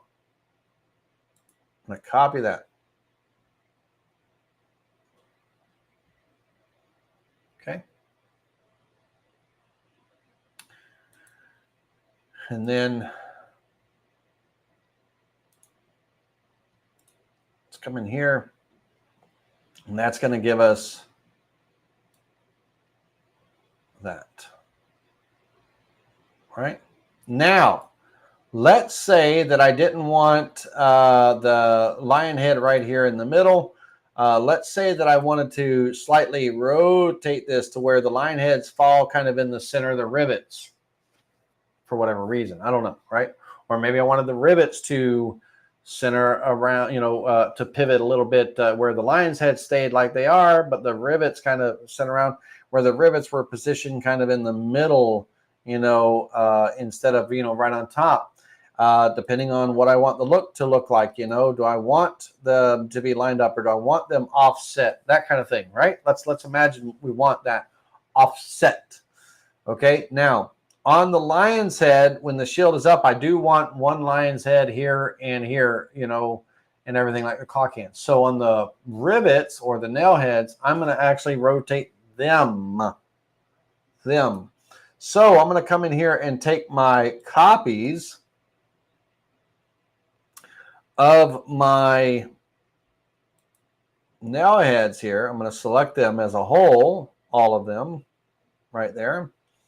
And I'm just going to go to the rotate tool. Rotate. And from one position, from here to here, ladies and gentlemen, 360 degrees divided by 12 is 30 degrees, okay? So if I rotated 30 degrees, this would move to here, right? That would move to there if I rotated 30 degrees. If I rotate 15 degrees, then I'll be rotating in the halfway mark right here. So I'm just going to do an relative rotation. I got all of them selected. I'm going to go 15 degrees and I'm going to click apply. We're going to rotate them around. Now I want to undo that because it's very important that my coordinates that I'm rotating are, 0, 0, the center of my material, right? The center of my material and everything, because once again, everything is centered. Not the center of my selection. If I would have this circle, that's the center of the selection. And these circles and all are odd shaped, right? They're not exactly perfect circles and all that stuff. So there's a little bit of oddity. So center of them versus center of my material, slightly off, just by a few thousandths, but it's still off. So I want to use the coordinates of 0, 0. I want to rotate around the center of my material. And again, I want to go that 15 degrees. Okay. So now we're here. Right? Not difficult. Not too bad. Could be anything you want. You could have more than 12 nail heads, right? You could have whatever you want. I'm just kind of, you know, working with what we're working with. All right. So now we have side 1 going on here. Okay. Now we're going to add side 2, right? That's going to give our shield some thickness and everything too. Side 2 is going to give our shield some thickness and all that wonderful jazz and stuff. So let's go ahead and let's take, we've already, copied some of the vectors. They're already over there, but we would take our outer vector, we'd copy that to the other side, right? Our inner vector, maybe copy that to the other side. You know, whatever vectors we, want or need and everything, we'd copy to the other side. And so if I flip to the other side here, once again, before I do, I just made that rotation. I just made that change and everything. I'm going to go ahead and hit save again really quickly. And then we'll move over to the other side. All right.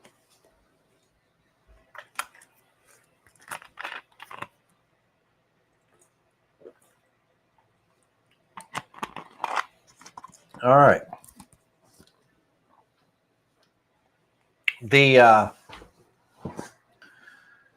So if you like this project so far and you like what you're learning and everything, be sure to, throw out a good old thumbs up. Don't forget, thumbs up, right? And if you're new here and you're just watching, subscribe. I'd love to have you join us. We do this every Thursday night at 8 o'clock. Try to, at least, if I'm not on the road and stuff like that. So we try to, do that, but definitely, thumbs up, that really helps, with the views and stuff like that, and just the algorithm and all that good stuff. So would appreciate it. All right. And just like Brooks Martin, submitted this project idea and everything. If you have projects and all that you, a class lesson or something, an idea that you would like to, say, hey, can we try this as a class one day or something like that?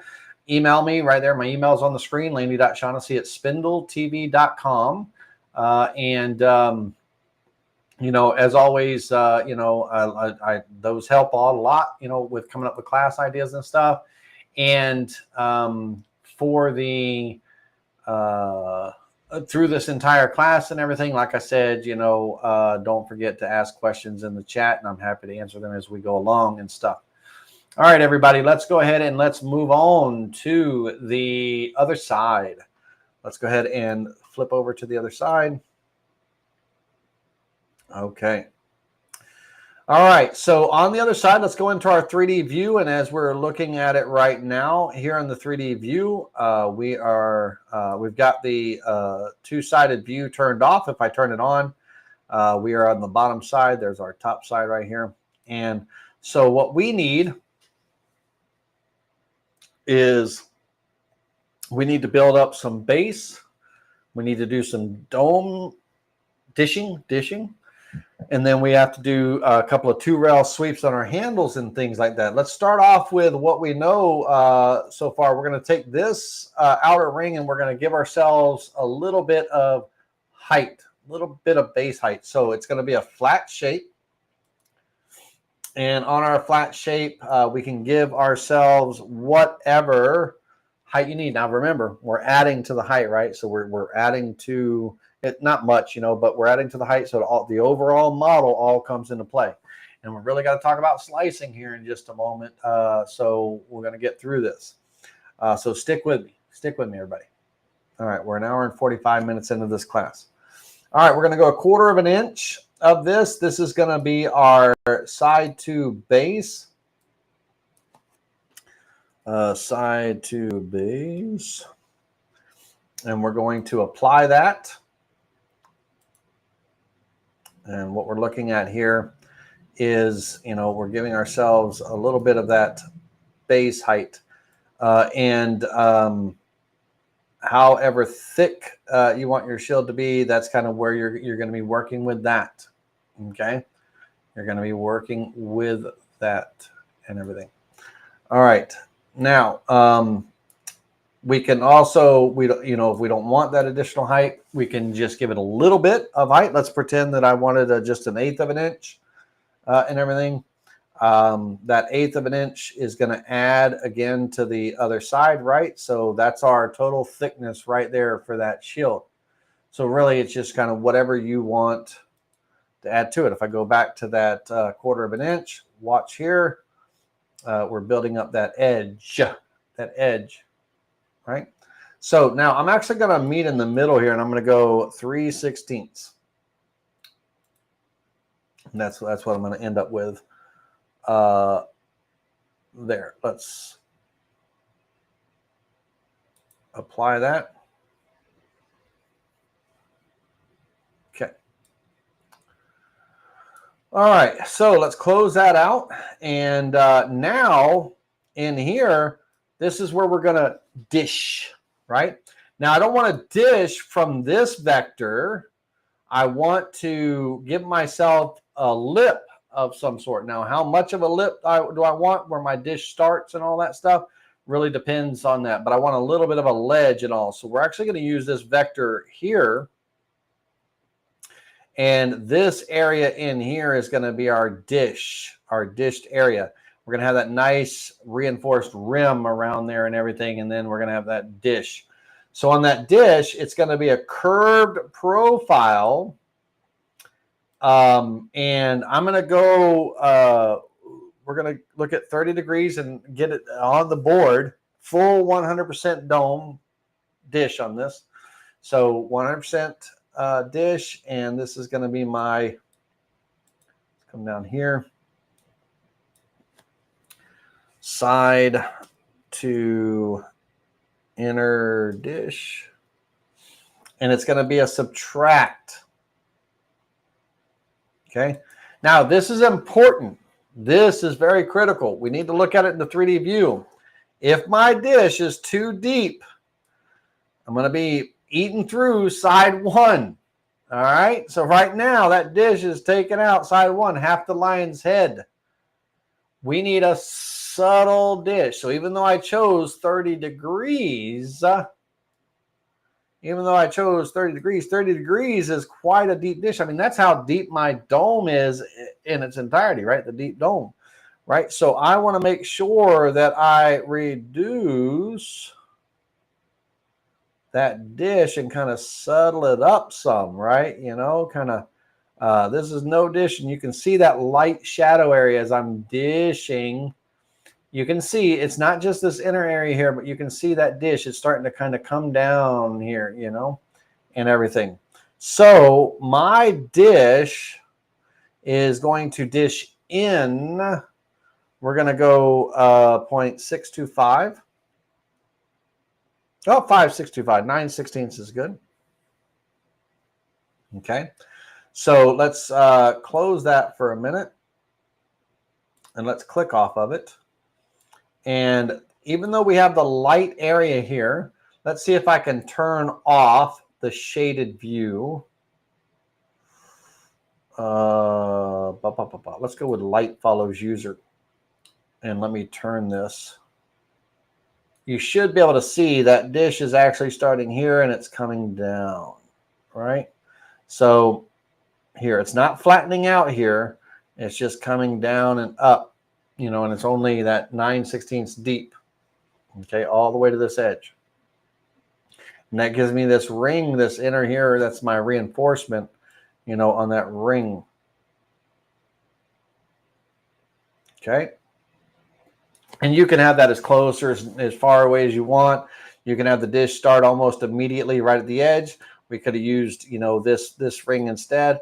I just want a little bit of reinforcement there on that back side, I want to be hold up. I don't want it to be able to bend or dent easily. All right, so that's going to be the dish. The dish. So let's turn this to its side here. And you can kind of see that. Now, on this dish and everything, and the base, when I turn on the two-sided view or the one-sided view or what have you, we want to make sure that everything is playing nice with one another and all that stuff. And you can see here that we have these little fibers and everything coming through on the outside here. That's because they are adding together and all that stuff. And we, on the backside, how things combine, how one thing combines with another and all, we want to make sure that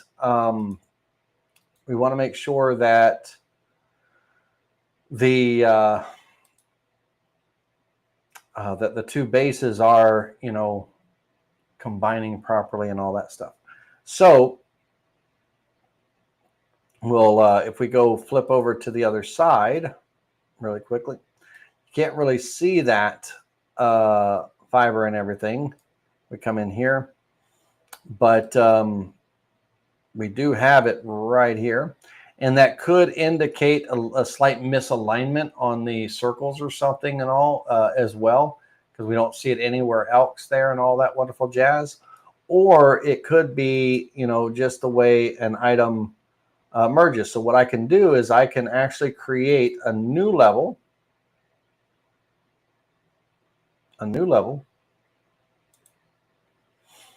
And on that level, I'll actually bring it down here. I'll rename it to my base. Not vase, my base.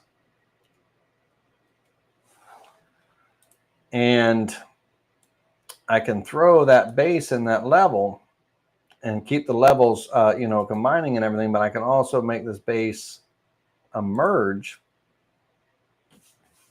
and all, and see if that changes those fibers or anything like that on that side. And then I can also absolutely make sure that my project as a whole, not counting this,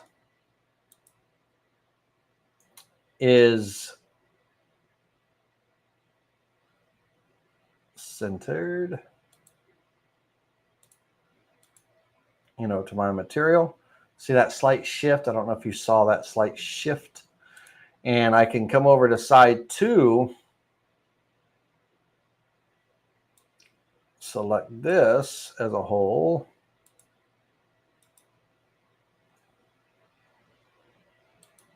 center that. You see that slight shift? And what we should, see if everything is right with the world and all, we do have a little bit of that edge right there. And on side 2,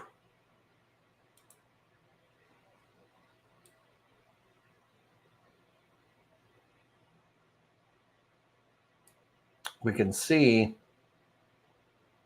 that we're just off right here. I'm going to actually undo the alignment tool on this one and see if that brings me into alignment better.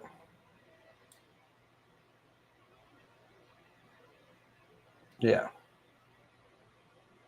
So that got a little bit still over here.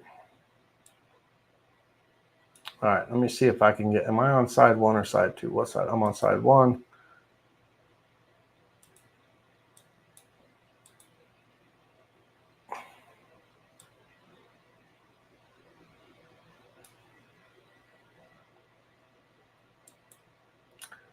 let's take,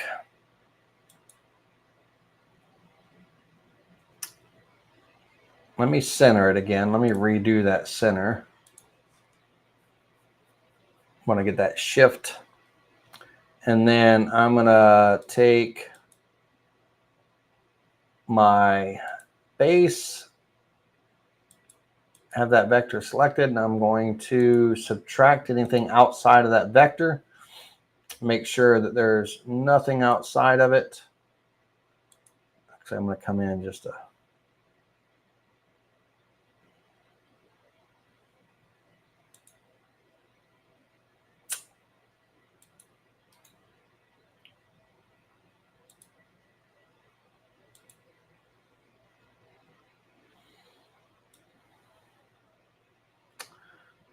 I think my smoothing tool is going to take care of that. I'm not going to fuss with that too much. My smoothing tool will take care of that. But I can also, my profile cut, when I cut the part out, it's definitely going to take care of that.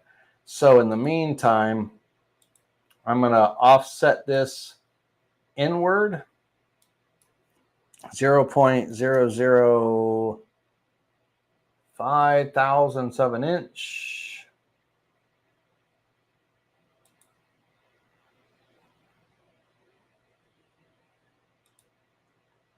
And I'm going to clear everything outside of that vector.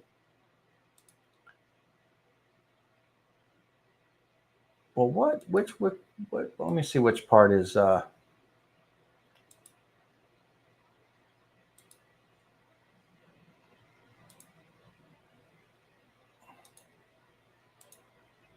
me select that again.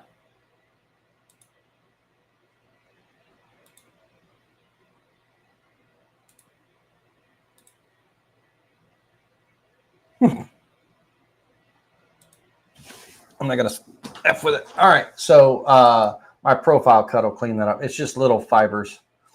So that's what sanding is for, ladies and gentlemen. All right. Let's go ahead and we wasted way too much time on that. All right. That's just being anal. All right. What we need is we need to do a 2-rail sweep on our parts here. So we're going to take we have our straps here. We have our vector for our strap there. We're going to go ahead and select our upper and lower. We're going to go with a 2-rail sweep. That's going to be our drive rails. Very important to make sure the arrowheads on the drive rails are going in the correct direction. And make sure the arrowheads are going in the correct direction.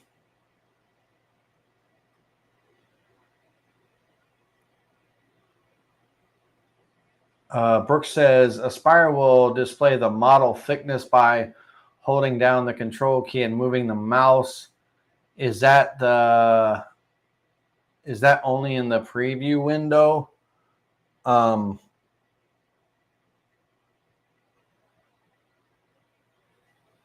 Holding down the control key and moving the mouse?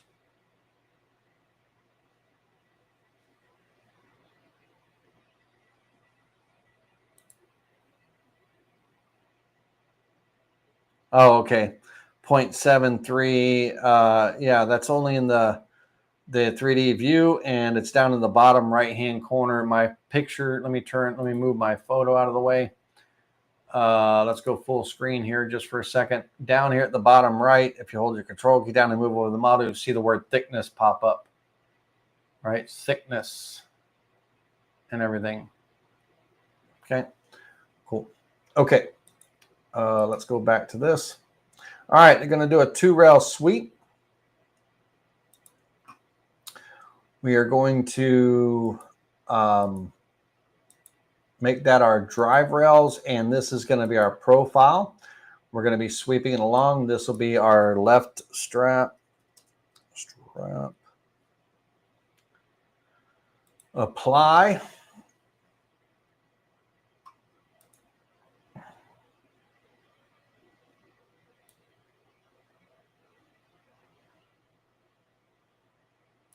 Cool beans. And let me turn off light follows user. turn that off. There we go. That's going to be that. And then let's go over to create a new component.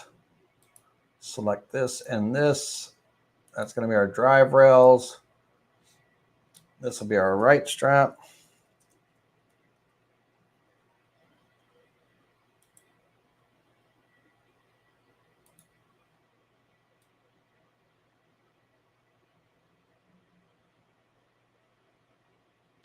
All right, now I don't think that I actually used this in the last model, the original that I created, but let me see if I did or not. Now, if I did, it would be this vector and this vector. And it would be, that would be our drive rail selections. And then this profile here would be swept up. Now, on that shape,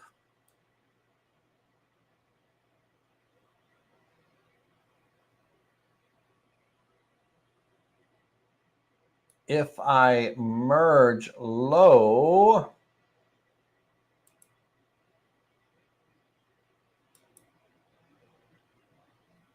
on that, and I need it to merge low, not on the entire model. Let's move that up. We're going to create another level. We're going to rename this level. This will be our straps.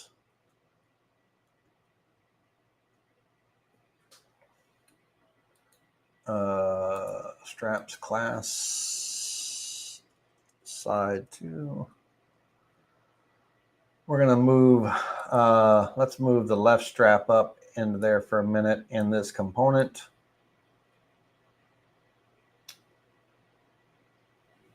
And let's see here.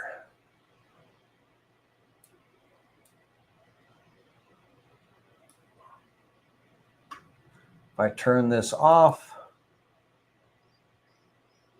on, off, on. Yeah, it's not really. Yeah, the this component was not used. We'll we will. Yeah, that component was not used. So delete that.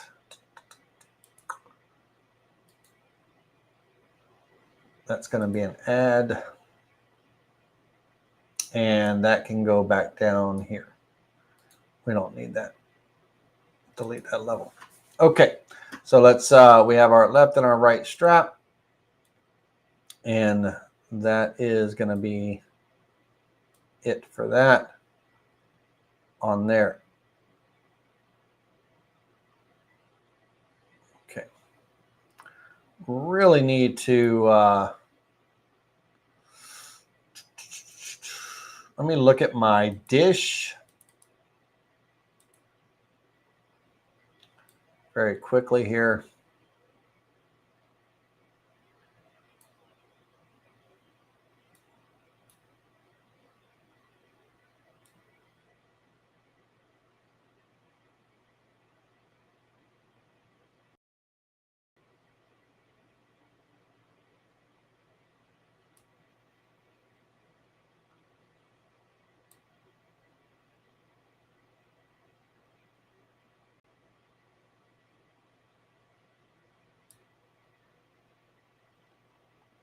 Okay, 0.625. Oop, too many decimal points.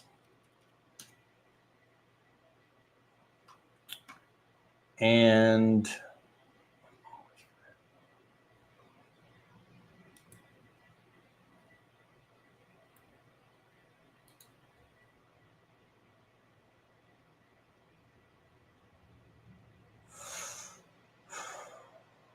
the dish, give me just a second, ladies and gentlemen.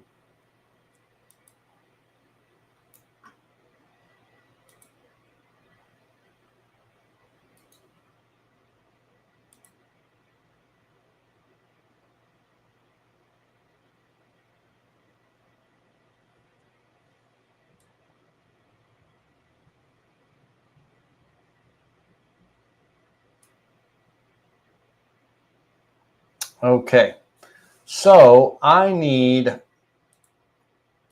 this to be an add mode. I need this inner dish.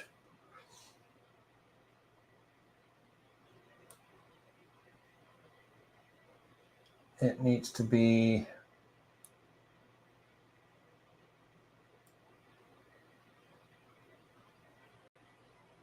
that's funny how it's only able to subtract from the 3/16 inch base there. If I do it as a subtract,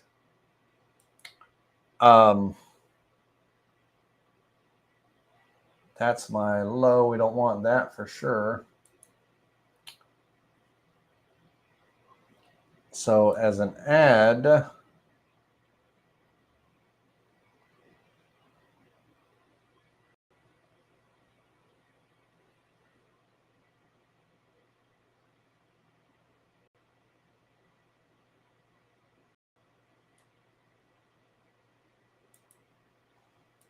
that's crazy. All right, so I'm looking at these artifacts over here, and there's nothing I can do about that. So I'll clean that up in my smoothing and stuff. All right, let's go ahead and let's do a little bit of sculpting. We're going to, on the model itself here, I'm going to create a visible copy of the model, this entire side right here. And I need to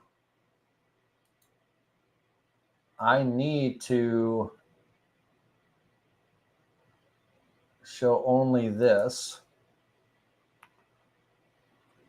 Make sure nothing else is visible. And then I'm going to go into the sculpting. Oops. It's going to require me to bake, and I don't want to really bake. So what I'm going to do is I'm going to create a component from the visible model. And on that component now, I'll have this component. I'm going to create a new level. Oh, don't do that. Don't do that. New level. And this is going to be my composite model copy. Let's rename this. Let's see here. Copy of composite model. And I'm going to drag that up there. I'm going to turn off the originals and everything. And then I'm going to go in and sculpt that copy of that composite model.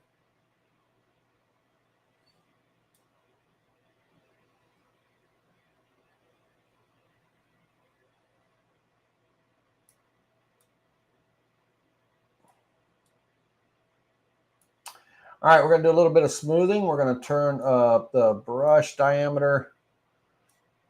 And I want to just smooth this edge out. Let's turn this around.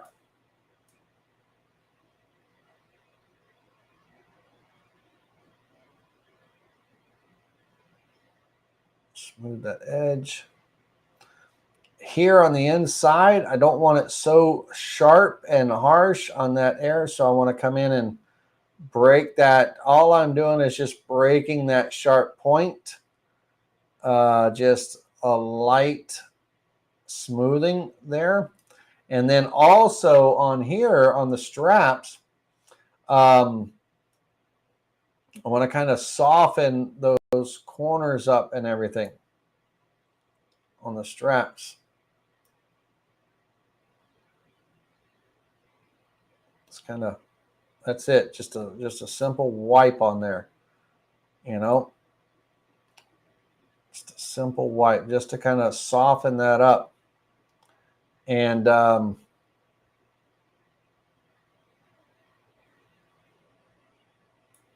we look good there.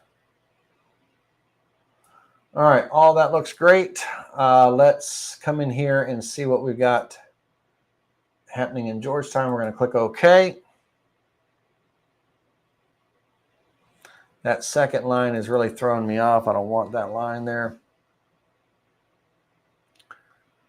All right, let's go back over to our 3D view.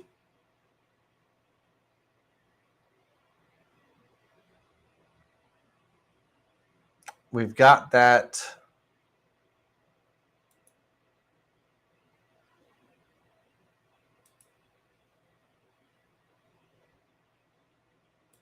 Let me see here. Bear with me just a second. Ladies and gentlemen, we're going to off. So that's going to drive me crazy for a minute here. I'm just too invested. Let's see here. Let's go in 10 thousandths of an inch. Not far enough. Let's go 20 thousandths. That'll work.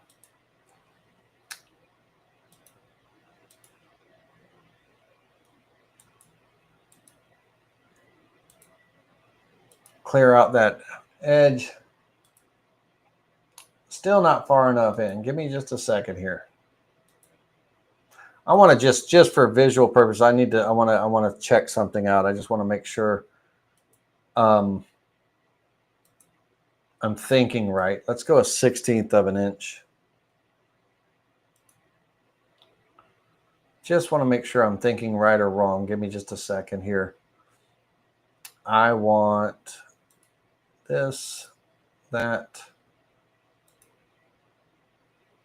clear.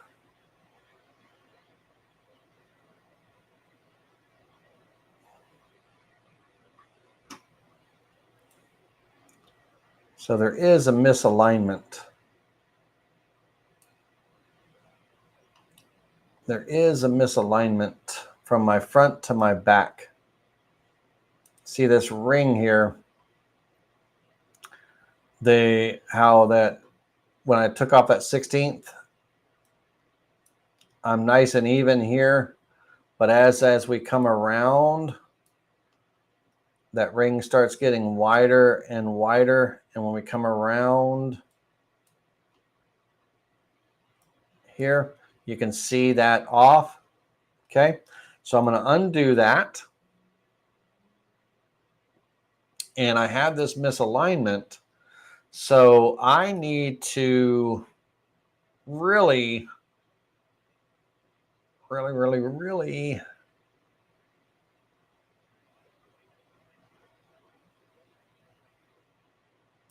me see if there's any shift to this.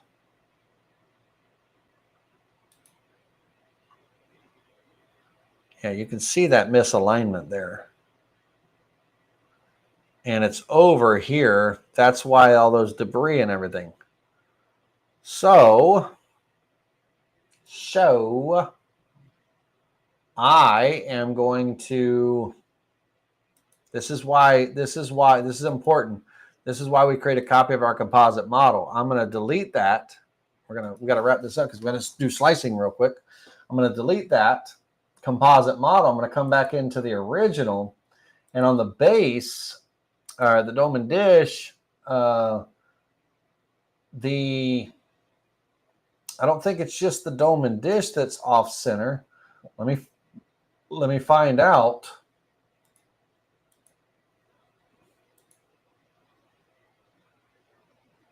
No, it's not that. And on the base,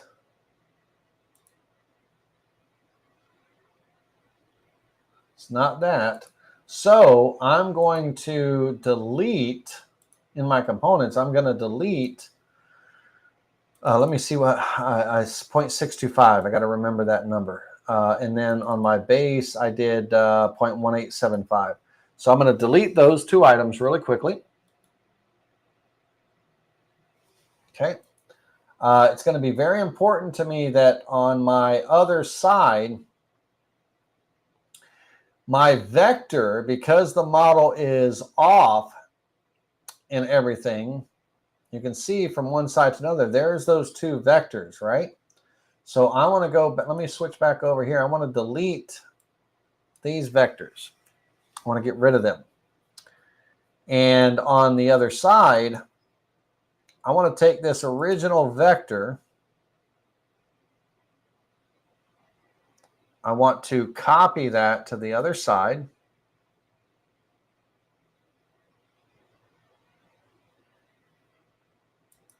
Because my offset for the dome and dish was offset off that original vector. So now if I switch over, let me look very carefully. This is my new vector here. Let's create our base. So it's going to be just a flat base, 0.1875.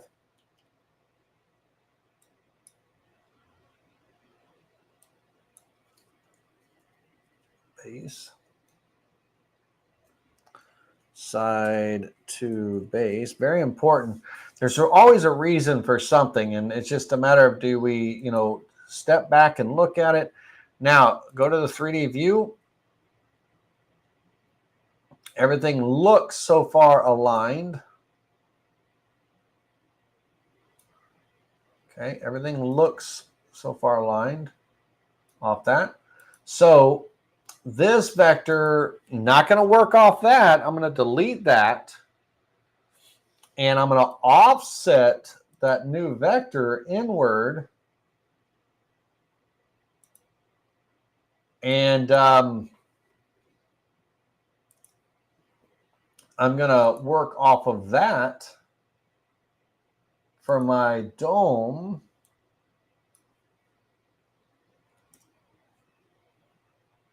Or my dish, not dome, my dish. And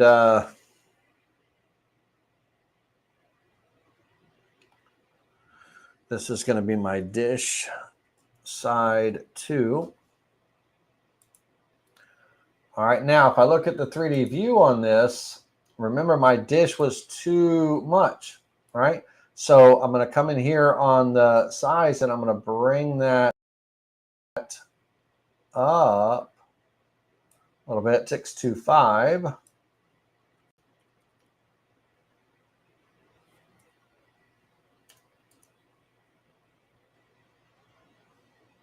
Okay.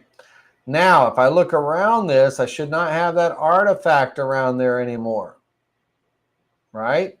So that little misalignment, ever so slight misalignment.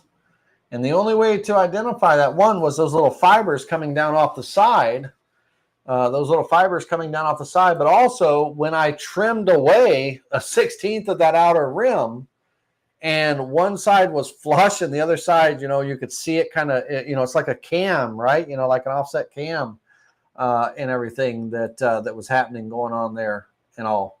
And, you see it, and it's something, it's one of those things that you got to, fix it when you fix it. Now, I have to take this, let me hit save real quick, and I got to go back and smooth it real quick. Okay. No, this is not where you add a limit plane. No, Brooks. There's not going to be any limit plane here. This is going to be side 2, and you'll be able to get right down to it. We're not at the middle of the board or any of that stuff. So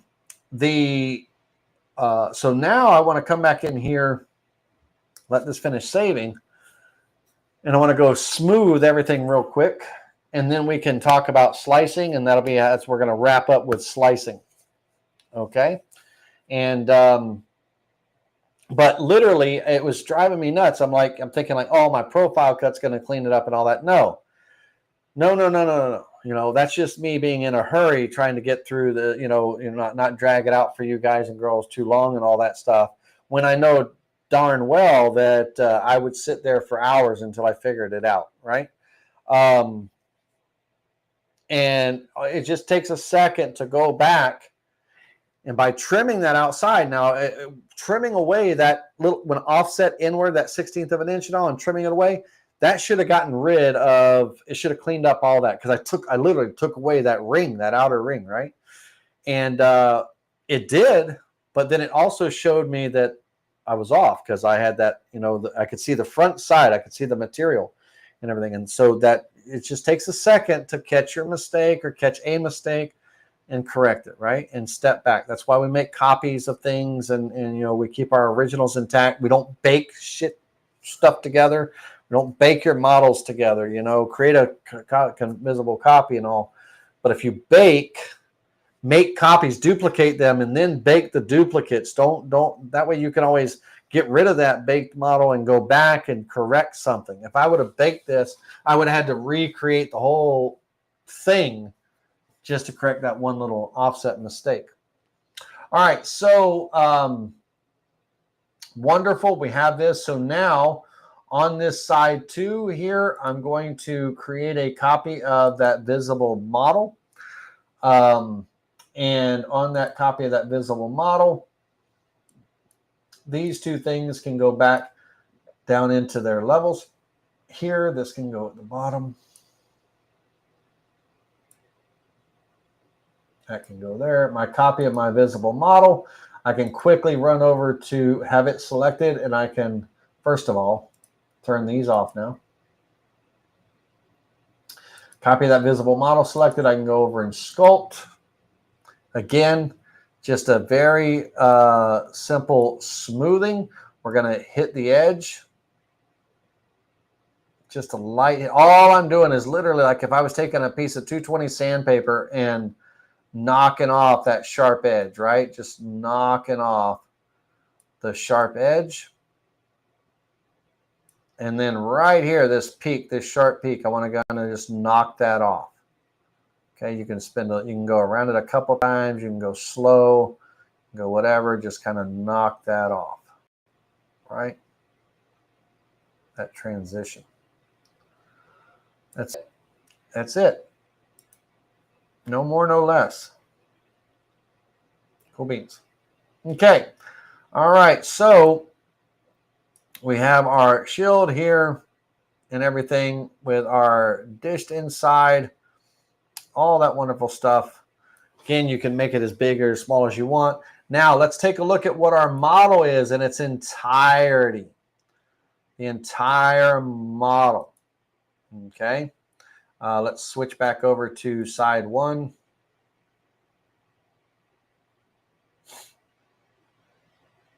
Bear with me just a second.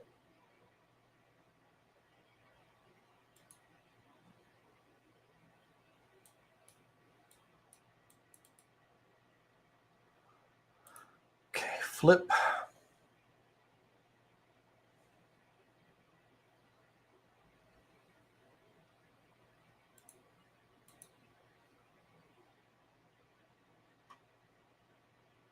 Flip.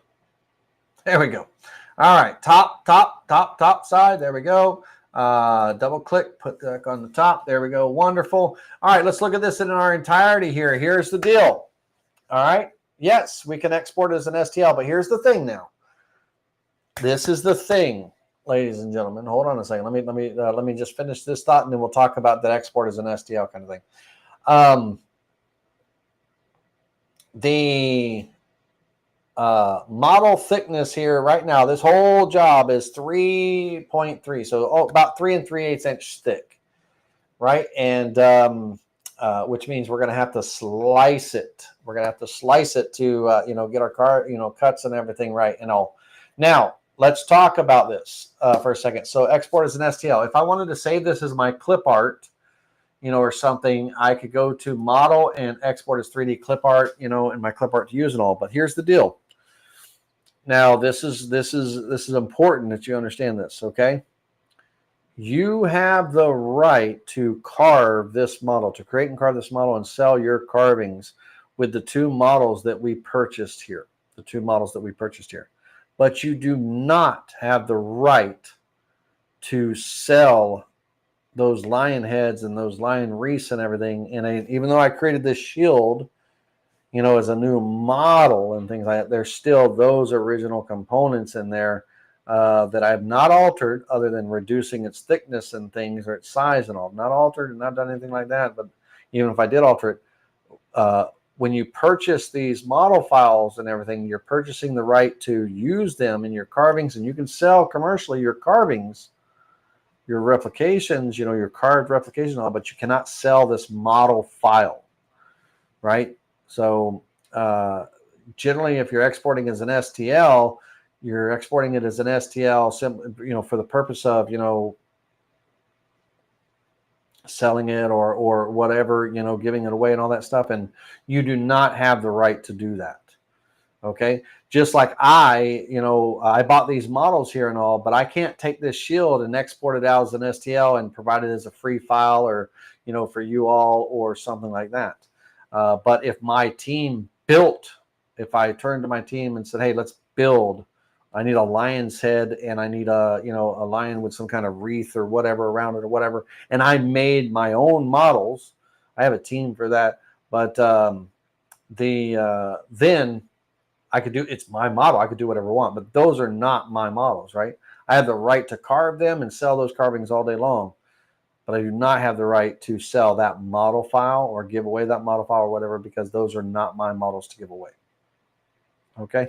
And I'm not a lawyer or anything like that, but it's right is right and wrong is wrong. You have a license that when you buy that $4 or $3 project and everything, just because you incorporate it in there, it's still it's not an artist rendering and all that stuff. That's that's a tracing and all that, but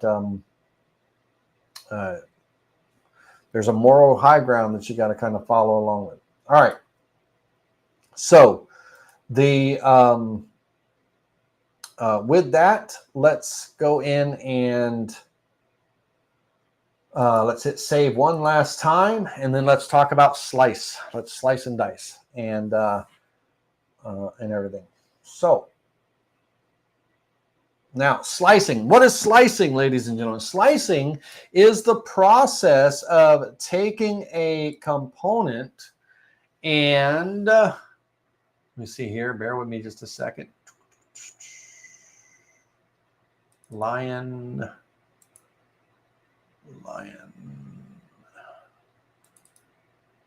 Slice. Taking a component and breaking it up into sections. And we're going to carve these sections individually, and then you're going to glue them together, glue the sections together to create the entire model. So that's what we're about to do. So on our model here, we are going to, because this model is 3.3 inches thick, 3.3 inches thick, we are going to have to slice it in order to cut these individual slices out of our 3/4 inch wood, 1.5 inch wood, whatever we do. But we got to slice this up and so that we can carve these parts. And then we're going to end up gluing them together to create, and with some, with some very careful gluing and some nice cleanup sanding and blending and all that, we have a beautiful part that you'll just, if you do it well enough, it will blend seamlessly. All right, so I want you to look at this as a whole. We have this gray, red, and green area here, right? So right now, currently, my slices are not set, right? I could set by the thickness of my material. I could say, okay, I want my slices to be, every 1.5 inches. And I could set my slices and stuff. Or I could do a number of slices, even number of slices. Let's say I want this in 4 slices. I could set that, that number of slices and all. And then from there, I'm not dead set on, here, I can adjust my slice thickness and all manually. Okay. And and all that stuff. Let me see here, Brooks. I was just thinking you'll have now an STL to bring into a new project. Yes. So I can export it out as an STL to bring into a new project, or I can export it out as 3D clip art and still bring it into a new project. And exporting it out as 3D clip art, I can add it to my clip art library. See, if I export it out as an STL, then I can't, I can't add it to my clip art library, just like my nail head, like under the decorative. If I go down to the R's, right, you know, my rose head, nail head, R, right here, my rose head, nail head and everything, and it's exported out as a 3D clip. So up at that menu at the top of the screen, that model export as 3D clip art, I can add it to my clip art that I can use in, you know, future projects and all that stuff and everything. But if I export it as an STL, I can't save it in my clip art folder, and I have to import it as a third-party model file, right? I can keep everything native by just exporting it as 3D clip art, but I can do it as an STL too. It doesn't matter, right? The only reason I would export it out as an STL is if I were importing it into a VCarve Pro program instead of my Aspire, right? If I'm going to use my Aspire to build that other project, then I'm just going to import it as, or export it as an STL or a 3D clip art. Okay, so once again, we're going to go back to our slicing here. And just because I say, okay, I want this in 4 slices, 3 slices, whatever the case may be, I can still set my thickness. Now, this is important.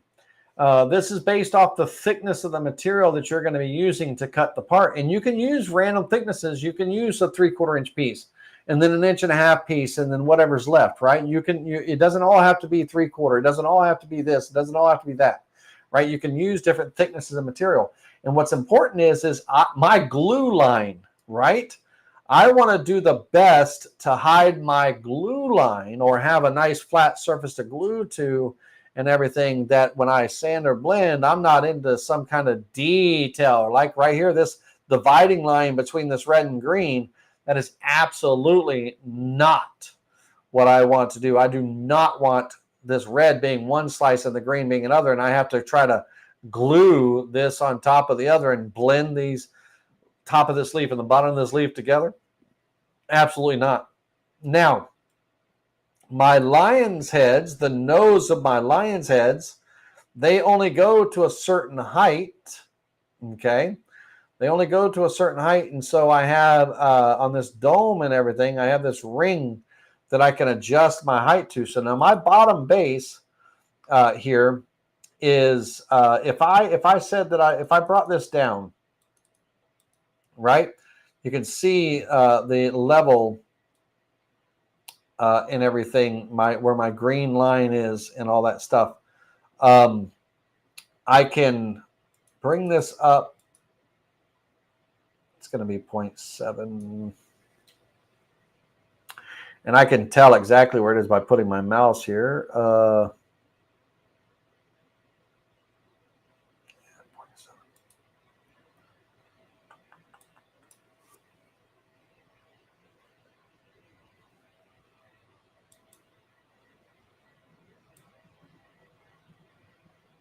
Yeah.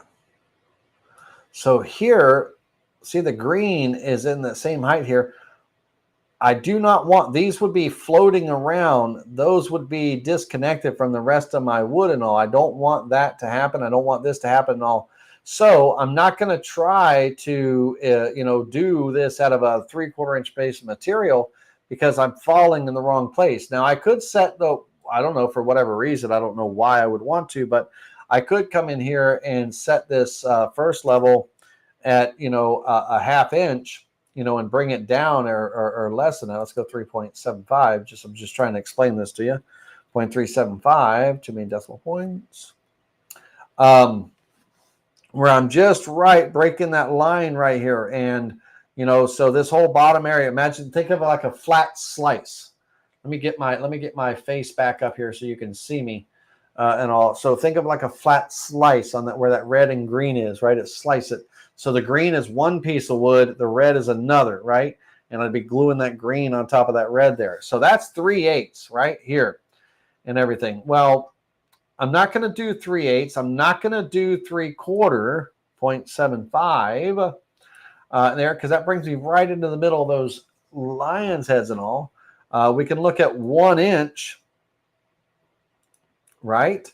And at 1 inch, we're just at the nose here. So I could go 1.25 inches, 1.5 inches. and I should fall like right into, here. It could be, wherever it is that's going to, fall just right. Now here, at 1 1/8 inch, this whole bottom area out of a 1 1/8 inch piece of material, I can carve the whole bottom area. And then you see the green goes down through the bottom of my line head. So this whole top part, this whole green area, that's going to be another, from here to the green area. Let me delete this just for a second. We have let's zoom in here. We have 1 1/8 is going to be the to this red line here.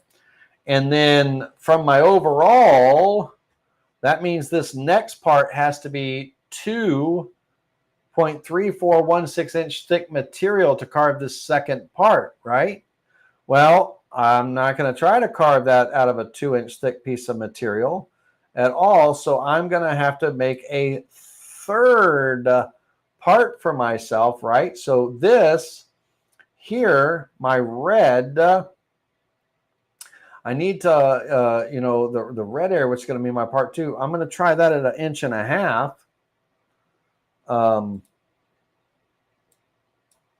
1.5 inches. Okay. And that's too much, too little, too whatever. Let's add in set.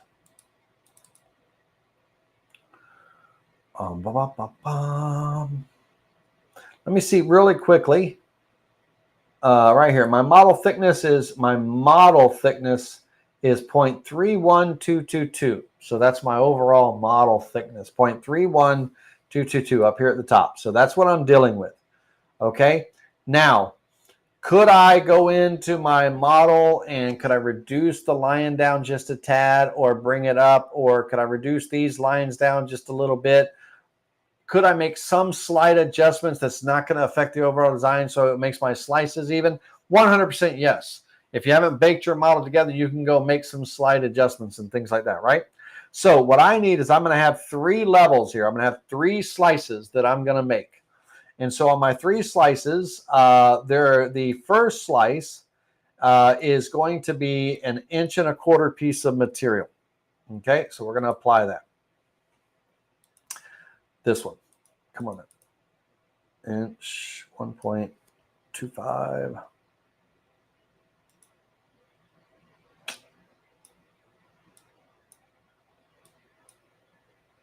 You're killing me, dude. Clear. All right. So clear. First slice is going to be 1 1/4 inch. Okay. And then so that's going to bring me up to here. And let's actually go an inch, not 1 1/4 inch, 1/8, ladies and gentlemen, 1 1/8. Okay. And you can even see on that 1 1/8, I have a little bit of red still right there, right? So I need all that to be filled in. So let's go 1 1/16 inch. Oh, pushing it, 108. This is where I would go and adjust the lions down, the little heads of lions down just a little tad. That's where I would bring them down just a little tad, but that's okay. So my material, I don't have to be exactly 1.08 inches thick on the CNC, right? I can have a 1 1/4 inch piece of material, but when it all gets milled away, it's going to be, when it's all said and done, that first piece is going to carve all this red, it's going to carve all this rings, and then right at that red line there, it's going to be flat straight across that plane, and it's going to be 1.08 inches thick. Okay, so that's it. So it doesn't mean my wood to start on the CNC has to be 1.08. My wood's going to be as thick as it wants. So I'll have an 1 1/4 inch piece of wood on the table. It's going to mill away and it's going to do all the carving and all. And when it's all said and done, I'm going to have a 1.08 inch thick bottom base of my shield up to this line, right? Okay. Now, the upper part here, this green area and everything, that green area is it is 3.122 minus 1.08, whatever that math is. It's still over 2 inches thick. So I need to add in a second level. So on the second level,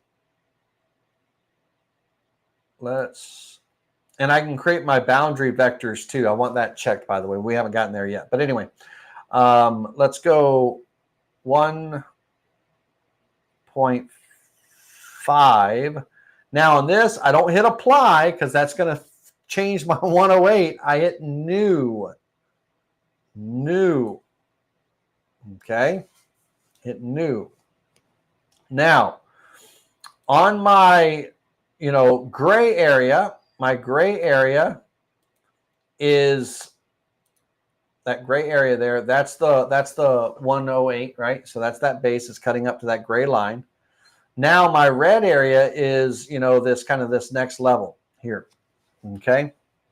And so as I come in and increase this, you'll see this red, start to fill in. Okay. Now here's the important part of this. Okay. Here's the important part of this. Whatever you do for this next slice, whatever you do, you've got to kind of be aware of, you're going to have these, when this model and all this parts all cut out, there's going to be these little fibers, right? These little fibers and stuff. I do not want to deal with those little fibers. No, I want to try to create some kind of, solid area and stuff that I'm not going to try to have to blend these, because if that breaks off, then I lose that top piece of the air strand and stuff like that. So when I'm creating, and I don't want it disconnected. I don't want it disconnected and everything, because now there's no connection there. So whatever happens and all, I need to make sure that I'm kind of working in an area where, I have, because this is going to be one piece of wood that gets cut and all. I need to make sure that that when that part gets cut out, I don't have all these little pieces floating around that I got to try to glue and fit together and everything. I want to try to create some kind of solid foundation. So does that mean I lower my strand down a little bit so that it connects together here, right? Where it connections. So I have just this area, cutting out, and I'm okay, with that and everything, because when I do glue this together, I'm going to be doing some finesse sanding and everything, and I could do some Dremel work. I could do whatever, but I can blend fairly well. So this piece of material here may be 1 3/4. And I've got to look at, I've got to look at stragglers and stuff, because I don't want stragglers and all to be, part of my part. And then all of a sudden I lose the top of this ear because it gets sucked up in the vacuum or something like that, because it's not really going to be connected. It's not going to be really connected very well and things like that. So I got to kind of find that happy medium when you're slicing and everything and stuff. We got to kind of, get it figured out. Now, what actually is, if I come here and say that on my top slice, basically, or what have you, on that slice area and everything, if I come in here and just go 1 inch thick, right? That 1 inch thick, this lion's head and all, what is it actually, what is it actually, cutting and everything? So in that Hold on a minute.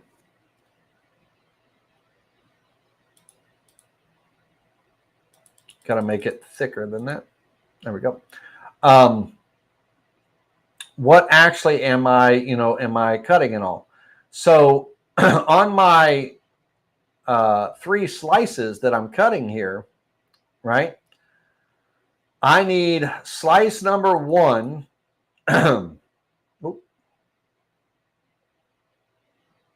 Slice number 1 needs to be 1.08. Okay. Slice number 2. I need to come up a little bit higher. So I'm going to go at the 2-inch mark.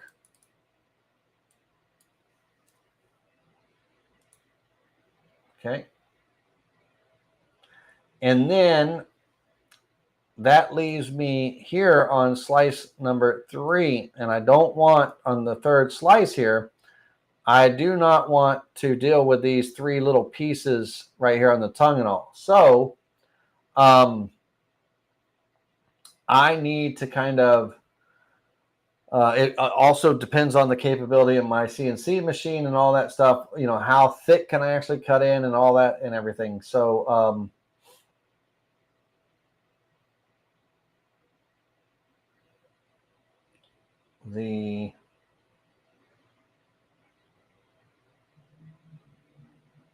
I'm averaging about 1 inch per slice, 1.04. Let me go another.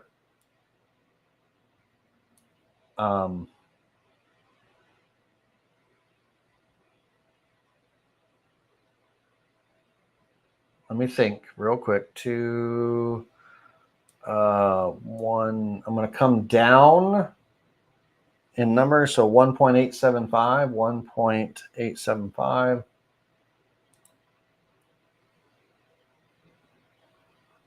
Now that's actually, this piece right here is actually a pretty decent sized piece.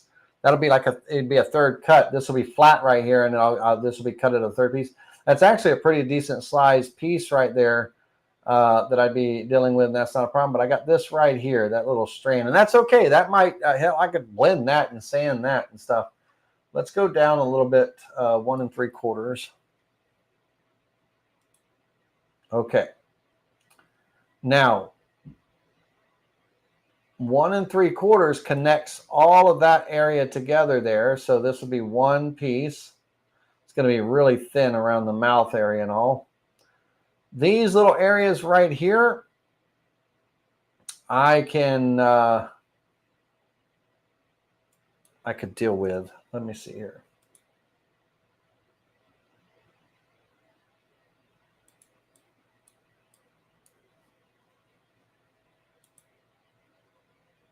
Okay. 1.77. This is, slicing is a pain in the butt sometimes. 7.7, 7.8.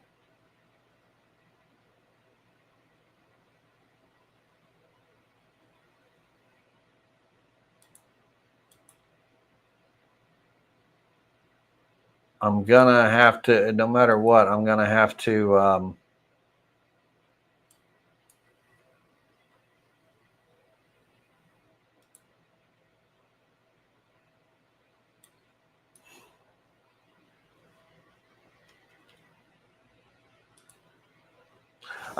sacrifice a little bit of, I have a little bit there. So I'm going to have to deal with that. Now, what can I do so I don't have to deal with that or mess with that and everything? I'm going to show you my other model really quickly. Let's go ahead and slice this up first real quick. We're going to slice this as it is. So we create those 3 parts and those 3 boundaries and everything. So you'll see what's going on. Give it just a second. Now, my model is not that high. Hold on a minute. Let's, it added all those parts in. So on my slices here, let's turn off all the originals.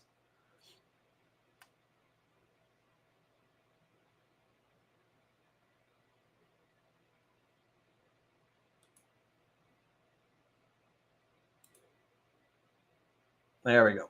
All right, so here's what you're going to see. All right, slice 1 is going to cut this.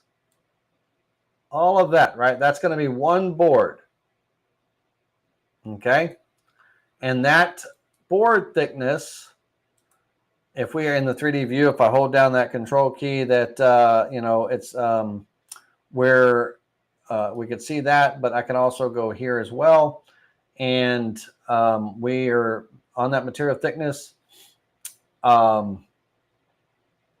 We are roughly about 1.26 inches, on that and everything.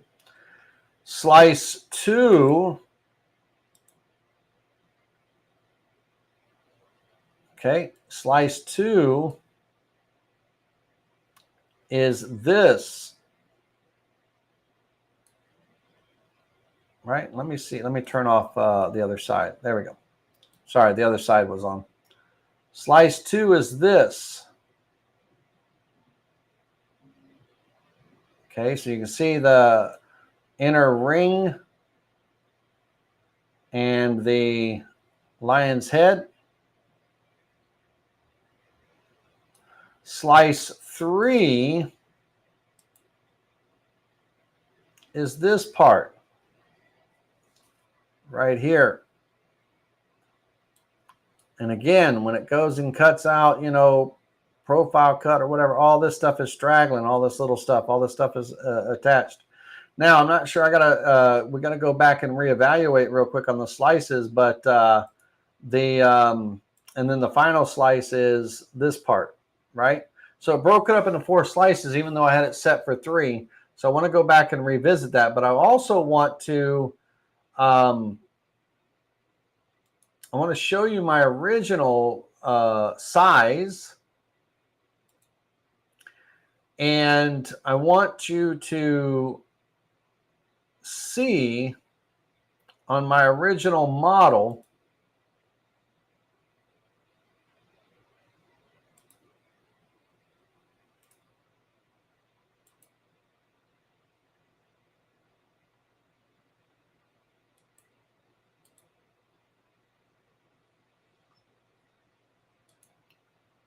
the overall height of my original model originally was, and it's getting to be 11 o'clock. We got to wrap this up. But my overall height on my original model was 3.68 inches roughly, right? 3.68. And on that original model, this was the original model here. On that original model, when it was being sliced,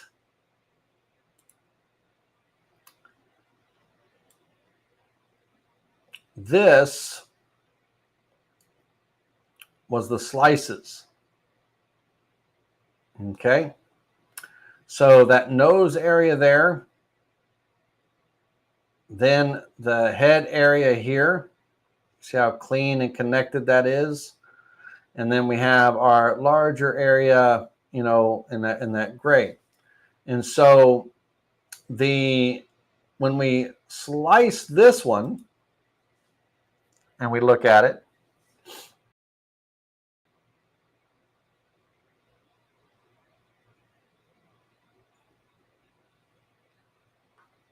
and we go back to the components, turn off the originals,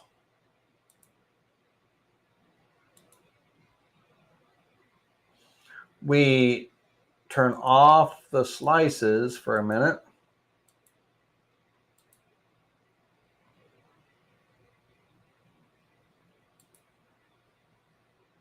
So the first slice was this base right here. Okay, simple enough. The second slice was right at the bottom of that ring, and all of that center area. Now, when that bottom of that ring, it might look a little thin here, but when it glues to slice 1 Once again, let's look at slice 1. We have that rise right here. We have that rise. That's what that is. So when the slice 2 connects to slice 1, you know, it's glued right on top of that, right? Okay, you can see the different levels. Then slice 3, and it's all based on how you, you know, I had to go back and adjust the model height and everything and all to, you know, get the slices look right. But now the lion's head, you know, on here, all is carving here with this nice flat plane in the middle. And slice 4,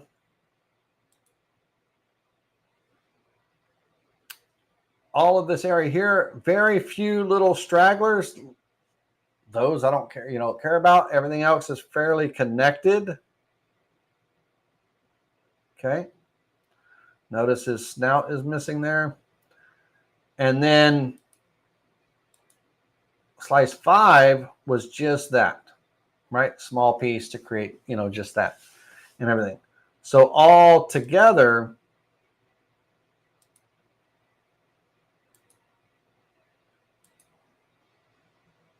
they create this. So 5 pieces of wood, different sizes. All the vectors were created for each of those slices. So all the vectors are here, right? And so I have all the slices and everything are here. So let's take 1, 2, 3, 4, 5.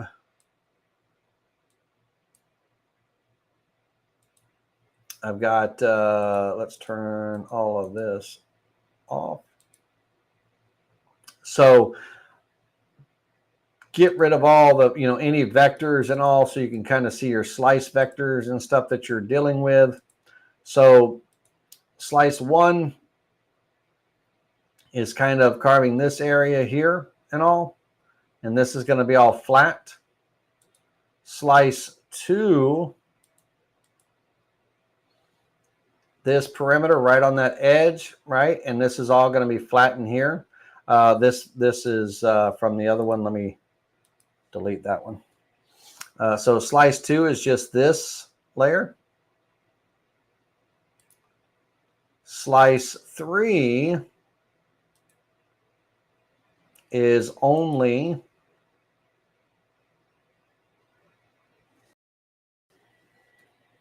this right here. Okay. Slice 4, and the reason why I have extra vectors is because I did 2 slices, remember? Slice 4, this one goes away. So it's just this to here to create that flat plane right there. Now that, again, that's going to be a loss. You know, do a little bit of sanding and I'll clean that up, no big deal. And then slice 5 is just this, right? This vector and everything. Just the end of the snout. So all of these, so if we look at the slices and their thickness, right, how thick they are. So this first slice here is only 0.49. So I could literally get that out of a, you know, a 1/2 inch, definitely get it out of a 3/4 inch piece of wood, but it's only 0.49 inches thick. Okay.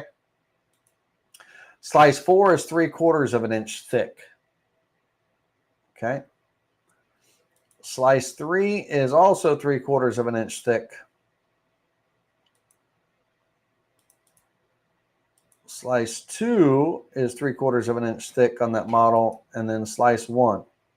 So we have 3/4, 3/4, 3/4. We have 3/4, and then a 1/2 inch, 0.49. So all 4 of my slices can be done out of 5 3/4 inch pieces of wood. Now their size and all vary in size, right? You know, whatever size, you know, the glue up is and everything. You would want to, you don't want too contrasting of woods and all. When it all goes together, you want it to kind of blend nicely and all. So you want to try to create your panels from the similar, same boards and stuff like that. But I could also take slice 1, 2, that's 1.5 inches, right?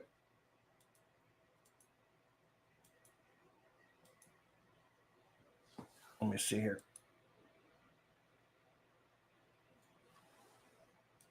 Come over here.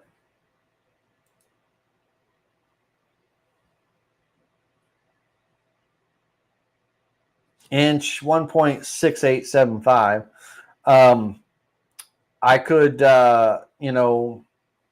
glue 2 panels together, and I could do 2 slices at the same time, right? I could, whatever it takes, but my model's now been broken up into these individual pieces. And if you, it's really going to come down to your glue job and sanding and blending and all that stuff to really, look good. And also your wood choices and everything. But don't let it deter you. Like out of this, if I could get all of this out of a 1.6875 board, right? This whole model right here, 1.6875, that's 1 3/4 inch piece of material. I can fit 1 3/4 on my CNC. That's what I would do. I would, carve that entire model as is, just like that, right? And then on my next piece, let's go back to our layers here. My components, not layers. And I slice 3 and 4. 5's gonna be by itself, but slice 3 and 4.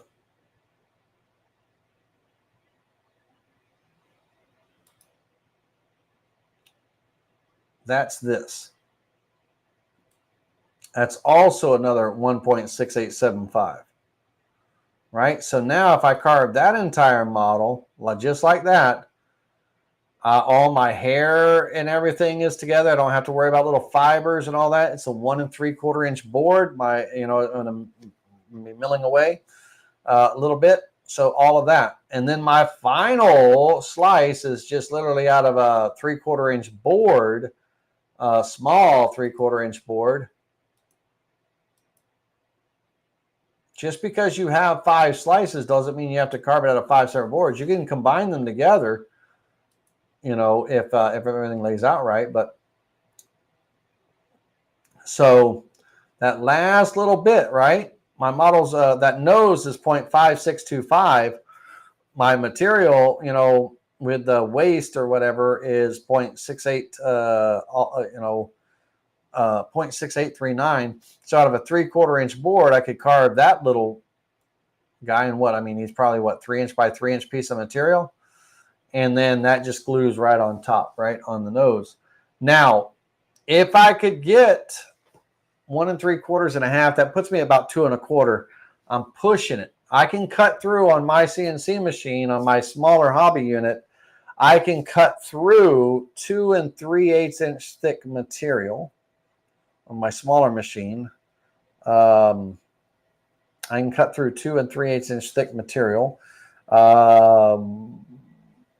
With a wasteboard, a small wasteboard, I could, 2 inches to, something like that. On my larger machine, I have,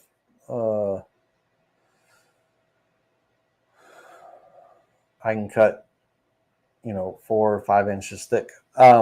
So the, if I was doing this on the smaller machine, I'd be seeing, what slices can I put together to just kind of create that hole.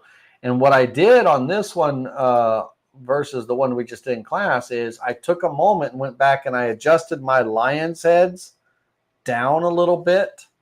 The little lion heads that went all the way around, I reduced their size down a little bit, didn't take away any of the detail.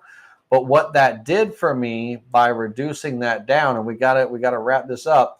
But what that did for me by reducing that down on here Let me turn off this.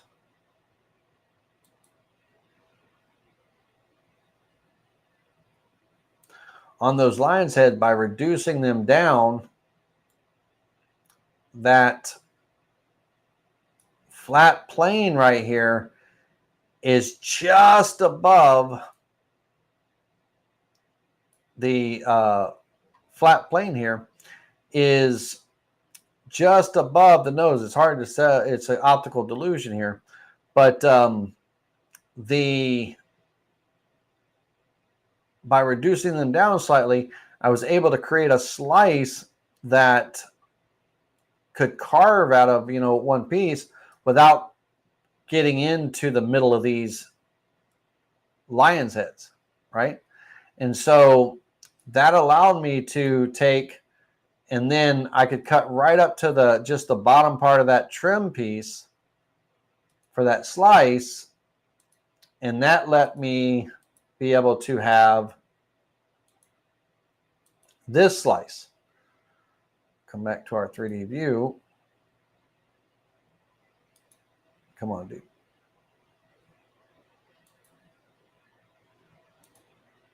That allowed me to have this slice right here.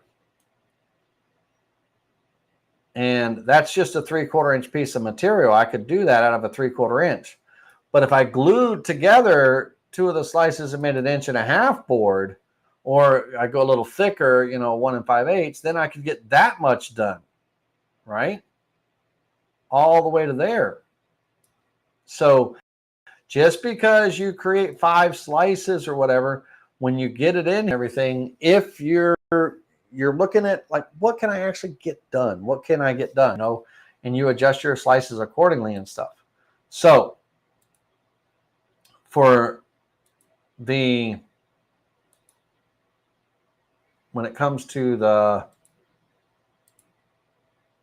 let's turn off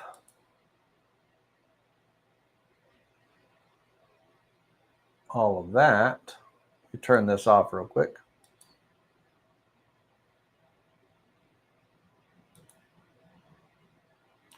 So on my base dome, on my inner ring, this model,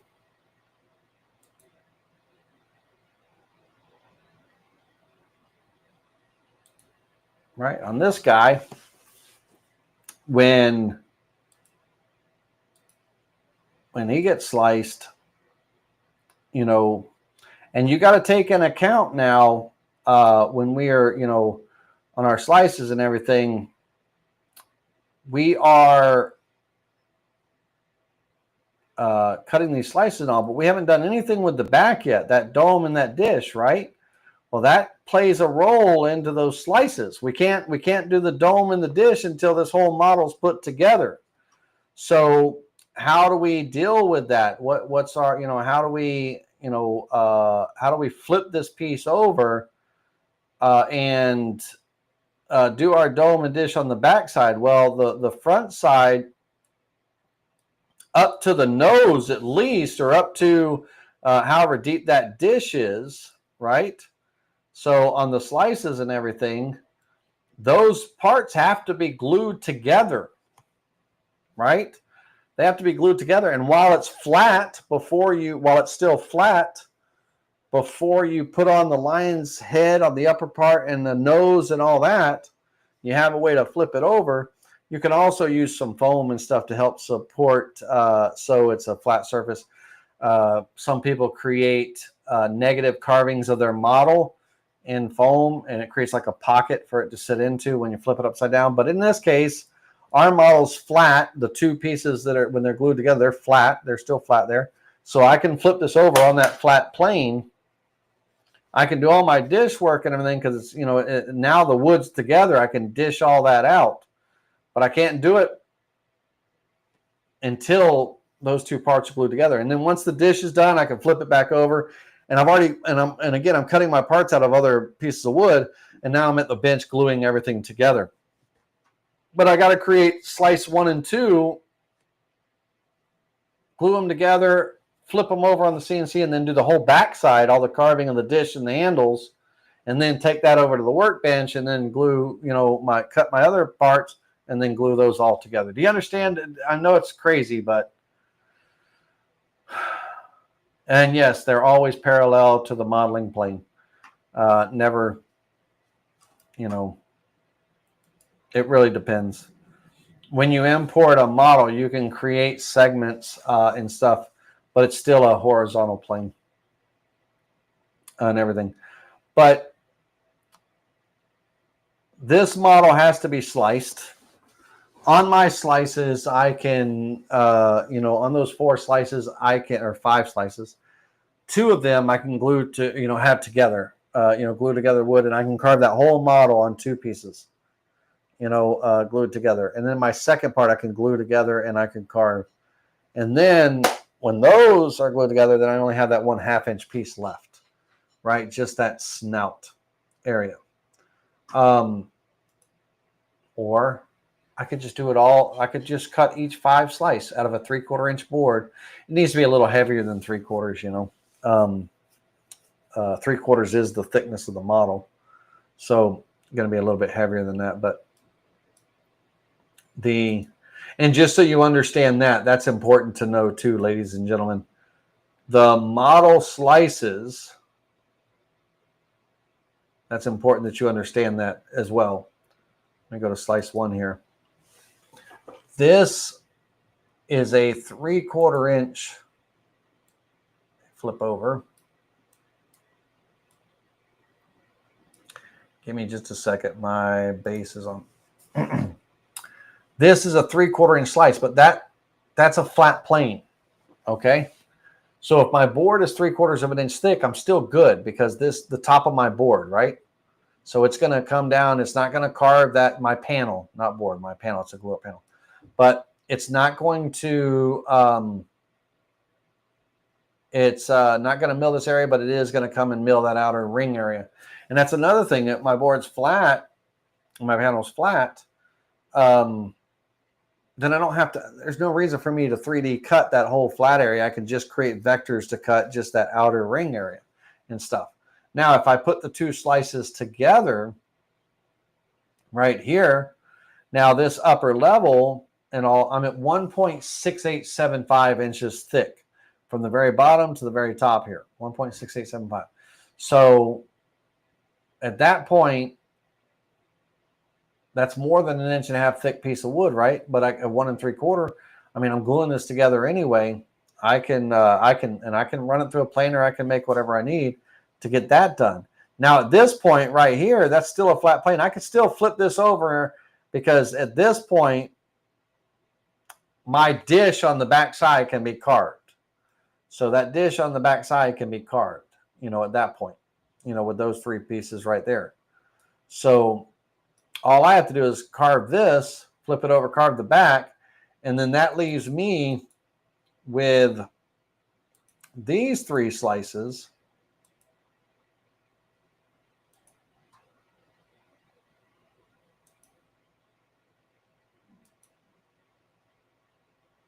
Right here.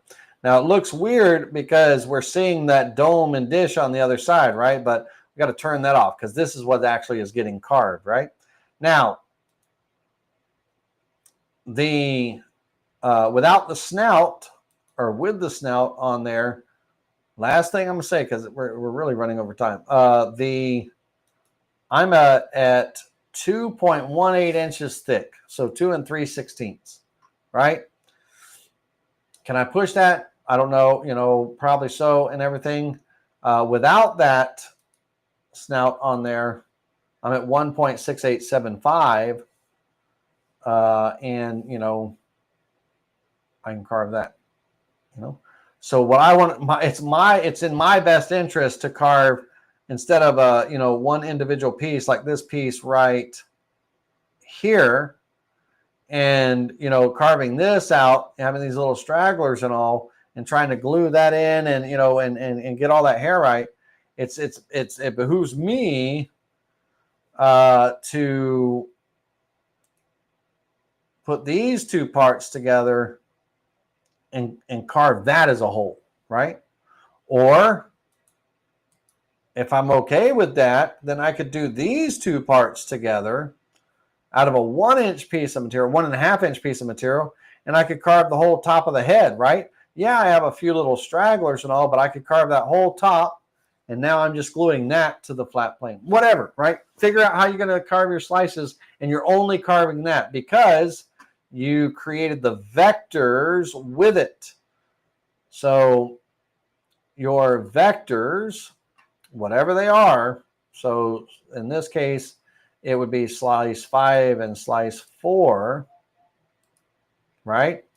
That perimeter, not the inside. Ungroup this, you don't need the inside selected. Ungroup, and only that perimeter, right? That's the model. When you create your 3D rough cut and your 3D finish, you're going to use the selected vector as the boundary.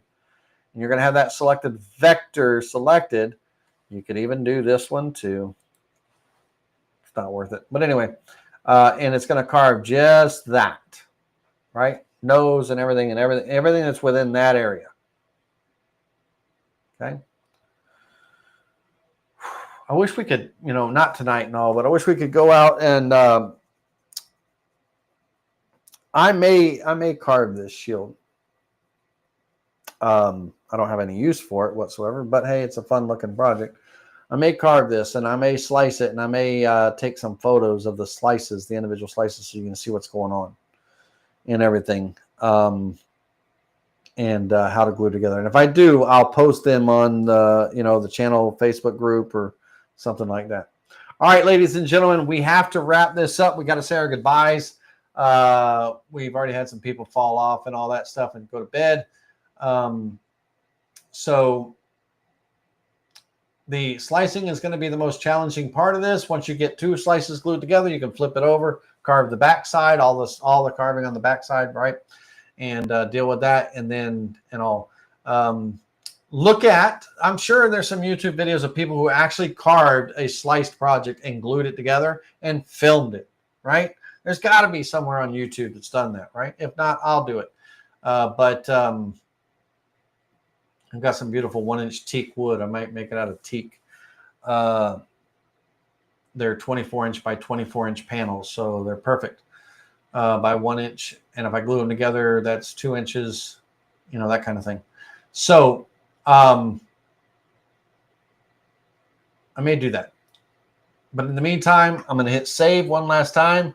You folks are going to have a wonderful night, and we will wrap this up, and we're going to say our goodbyes.